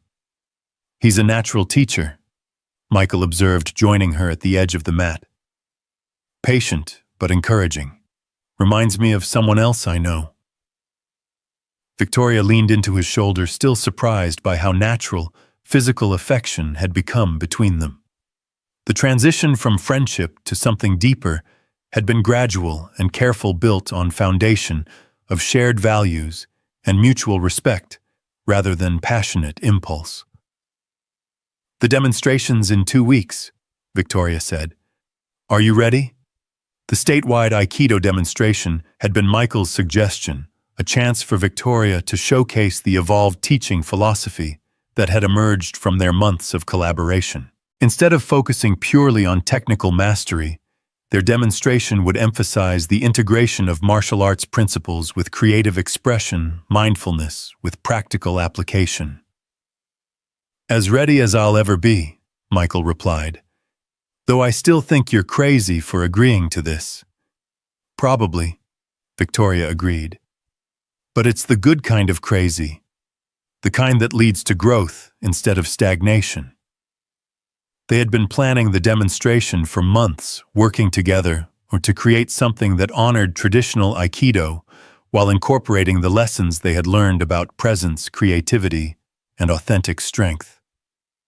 It would be Victoria's most public statement about the changes in her approach to martial arts and, by extension, to life itself. "Besides," Victoria added, "we've got the best secret weapon in the business." She nodded toward Noah, who was now helping the children arrange their completed cranes into a collective sculpture. His natural ability to see creative possibilities in technical challenges had become an integral part of their teaching methodology. The day of the demonstration arrived with the kind of perfect autumn weather that made Seattle's reputation for rain seem like deliberate misdirection. The venue was packed with martial artists from across the Pacific Northwest, many of whom had come specifically to see what Victoria Kane had been developing in her increasingly famous Tuesday evening sessions. Backstage, Victoria felt the familiar pre-performance butterflies that had accompanied every major presentation of her life. But tonight, the nervousness felt different. Less about fear of failure and more about excitement for the possibility of sharing something meaningful. "You've got this," Michael said, checking the ties on his GI one final time. "Just remember what we practiced. Trust the process, stay present, let the techniques emerge naturally." Victoria nodded, thinking about how different this felt from the rigid demonstrations of her past. Tonight, instead of showcasing perfect execution of predetermined forms, they would be having a genuine conversation, through movement responding to each other's energy in real time. Places everyone called the event coordinator. As they walked onto the demonstration floor, Victoria caught sight of Noah in the front row of the audience, sitting between Emma and her mother. He held up a small origami crane, rainbow-colored his latest technical achievement, and mouthed "good luck" with the kind of confident smile that suggested he had no doubt about the outcome. The demonstration began with individual kata, each participant moving through solo forms that showcased their technical foundation. Victoria's performance was crisp and controlled the product of 18 years of dedicated training. But as she moved through the familiar sequences, she found herself thinking, not about perfect execution, but about the stories the movements were telling. Then came the partner work, the real test of everything they had been developing together. Victoria and Michael began with basic techniques, establishing rhythm and connection, before moving into more complex applications. What emerged was something that transcended mere martial arts demonstration. It was a conversation between two people who had learned to trust each other completely, a dance of give and take that showcased strength through cooperation rather than domination. The audience fell silent as they moved through sequences that blended traditional Aikido with innovations born from their months of collaborative exploration. Victoria found herself responding to Michael's energy with an intuition that went beyond conscious thought, while he matched her technical precision with the kind of adaptive creativity that had first caught her attention in their initial encounter. "Beautiful flow," someone whispered from the audience. But Victoria barely heard the comment. She was completely absorbed in the present moment, experiencing the kind of total engagement that she had been searching for her entire life without knowing it. This was what Michael had meant about fighting from experience rather than textbook knowledge. This state of complete presence where technique and intuition merged into something greater than either could achieve alone. As they concluded their formal demonstration, the applause was immediate and sustained. But Victoria's attention was focused on Noah, whose face radiated the kind of pure joy that came from watching people you loved succeed at something important to them. "That was incredible," said one of the attending masters as they left the demonstration floor. "I've never seen such perfect integration of traditional technique with contemporary application." "Thank you," Victoria replied. "Though I should point out that what you saw was the result of collaborative development. This isn't something I could have achieved alone. It was a statement that would have been impossible for the old Victoria Kane to make. An acknowledgement that her greatest achievements had come not from individual excellence, but from learning to work with others in service of something larger than personal glory." Later that evening, as they celebrated at the same diner, where Victoria and Michael had shared their first real conversation, Noah presented them with his latest creation, an origami sculpture that seemed to be part crane, part dragon, part abstract representation of movement itself. "What do you call this one?" Victoria asked, accepting the delicate creation with hands that trembled slightly from the evening's exertion. "A family bird," Noah replied matter-of-factly. "It's for when people who used to be separate learn how to fly together." Victoria felt tears prick her eyes as she studied the sculpture. Like all of Noah's art, it captured something essential about the human experience. In this case, the way that connection could transform individual limitations into collective strength. "It's perfect," she said, meaning it completely. "Just like us," Michael added, reaching across the table to cover her hand with his own. As they sat together in the warm glow of the diner's lights, surrounded by the comfortable chaos of families sharing meals and stories, Victoria marveled at the journey that had brought her to this moment. 6 months ago, she had been a woman who measured her worth in quarterly reports and competitive victories, who had built her identity around the ability to control outcomes through superior strategy and ruthless execution. Now she was part of something messier and more beautiful than anything she had previously imagined possible. She was learning to find strength in vulnerability, success in collaboration, joy in the simple act of creating beauty alongside people she loved. The paper crane from that first evening still sat on her desk at the office, joined now by dozens of others in every color and complexity imaginable. They had become symbols of transformation, reminders that the most profound changes often began with the smallest acts of courage, the willingness to fold something new from the raw material of what had been. "So what's next?" Michael asked as they prepared to leave the diner. Victoria looked at Noah, who was carefully packing his art supplies with the methodical care he brought to everything important, and then at Michael, whose steady presence had become the foundation for her own growth into someone she actually liked being. "I don't know," she said, and for the first time in her adult life, uncertainty felt like possibility rather than threat. "I guess we'll figure it out together." As they walked out into the Seattle night, Noah between them holding both their hands, Victoria found herself thinking about the difference between control and trust, between performing strength and embodying it. She had spent 18 years trying to write the story of her life in advance, plotting every chapter and predicting every outcome. Now she was learning the joy of improvisation, of allowing the story to emerge through the choices she made moment by moment, in partnership with people who saw her clearly and loved her anyway. It was terrifying and exhilarating, and more real than anything she had ever experienced. The city lights sparkled around them like earthbound stars, and somewhere in the distance a fairy horn sounded its deep note of arrival and departure. Victoria Kane, no longer the Ice Phoenix, but something warmer and more human, walked toward whatever came next, secure in the knowledge that she was no longer walking alone. Behind them, the dojo stood quiet and ready for tomorrow's lessons, its floors swept clean by hands that understood the dignity of honest work, its walls holding the echoes of laughter and learning growth and transformation.